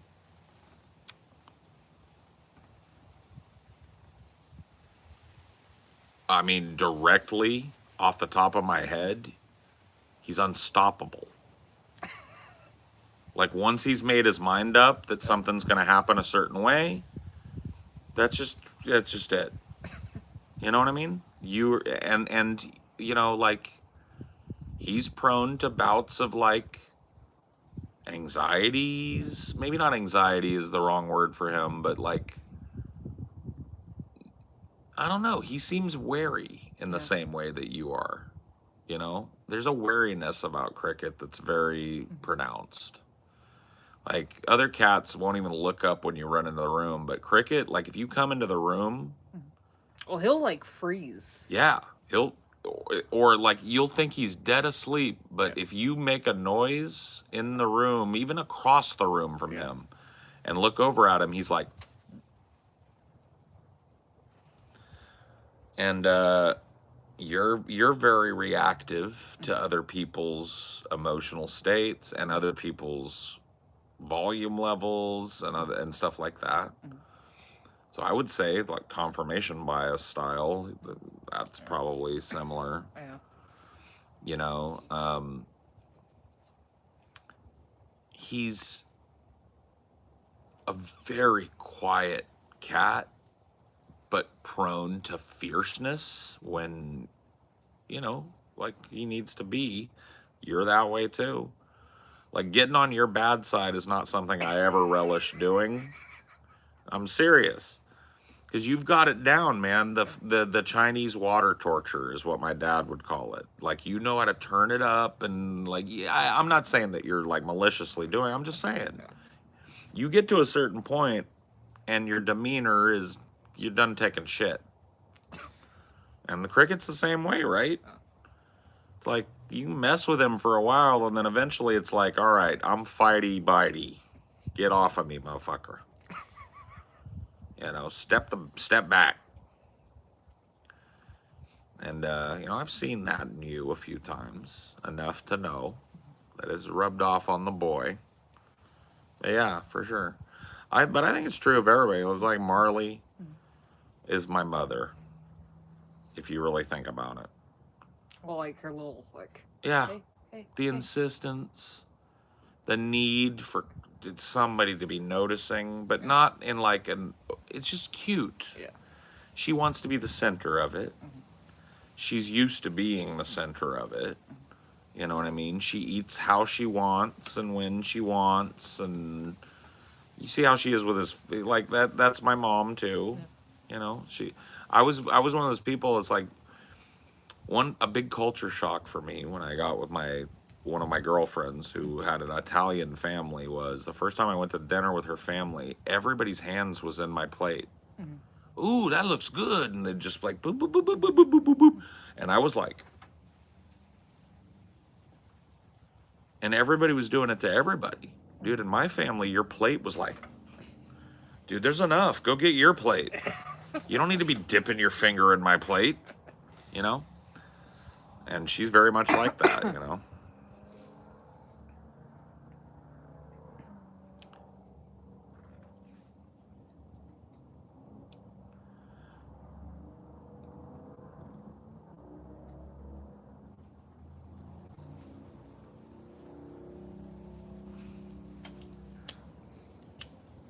Has your mom really rubbed off on her cats though? Well, I mean, I guess I don't see Yeah. the true cats I've because been they're skittish. I've been around them longer, but Yeah. even I don't have a 100% bead on Ricky and Lucy. It is up in the air, man. Like, I know a little bit about them. Like, I know Ricky is way more skittish, way more antisocial, does not like people all that much at all. Lucy does, but to an extent.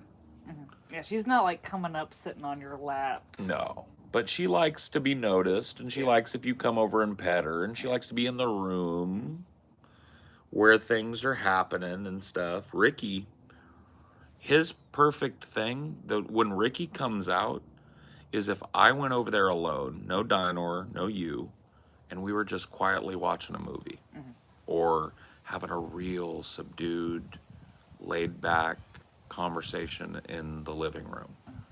Or if you're there and we're all just like in that, because a couple times Ricky will come out. You see it's never when there's music, loud laughing. If everybody's chill, Ricky will come out. But it is like a tour for him. He'll come by and he'll let you touch him, pet him, but he walks on, goes around the room, and then he's gone again.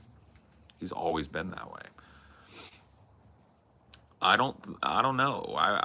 It's hard for me to find that in either of my parents. Yeah. Neither one of them. Well, You think it's Steven? remember, because Mom was always like, I gotta force him to. Sometimes he just don't want to go, and he don't want to do this, and I think Steven is a homebody. He wants to be. Well, he does sometimes go off and do little projects when we're visiting. But in his house, he likes to like nest. Yeah. Well, that's what I mean. Is like when people are over, he'll kind of sometimes just do a thing. Disappear for a while. Well, he likes being in that. He likes maintaining the house. Yeah. He likes to be in his home. My mom likes to be in a maintained home, but she likes being out of the house. She don't want to be cooped up in there. She wants to go to this house and that house and travel and like I'm not saying he would never travel. But a lot of the impetus for them being gone every weekend to a different place, camping and stuff, is her. She is like, I got a little scoop of that from her.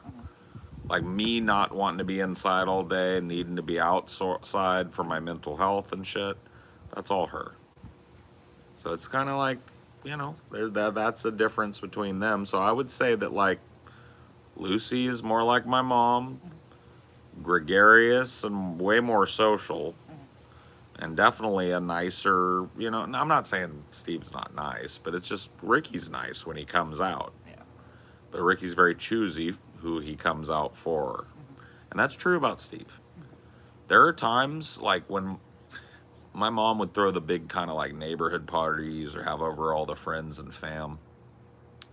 It's not like he was antisocial, but Steve would just be gone for a while, you know? Like, all right, well, I'm done. Back in the room watching TV or out in the garage working on something or go take a spin in the truck or something, you know. He's definitely he's not a dude that likes big squabbling conversations. He's got a very low battery for that socially. My mom loves it. My mom thrives on loudness, and chaos, and conversations that never get to the end because they just endlessly, what do you call that? Tangent. Yeah. Like that. Remember I was trying to tell her about the roommate I had, and that, dude, the conversation went on for 2.5 hours, and then I remembered it had started with that, and I finished it. It's crazy. But I love that too. I thrive in that same kind of environment. So, you know. I like that big, loud, dynamic environment. But I like it with people I know and trust so that I can interact with them how on that personal level. I don't like big anonymous crowds at all. Those I have to work to be engaged in at all. But a big group of people I know, fuck yeah, bro. Bootsy, she's her own thing. She's not in the house very often. Yeah. She was raised on the streets. Yeah, she's a street cat. She's sweet as can be, but she will not be an indoor cat. No.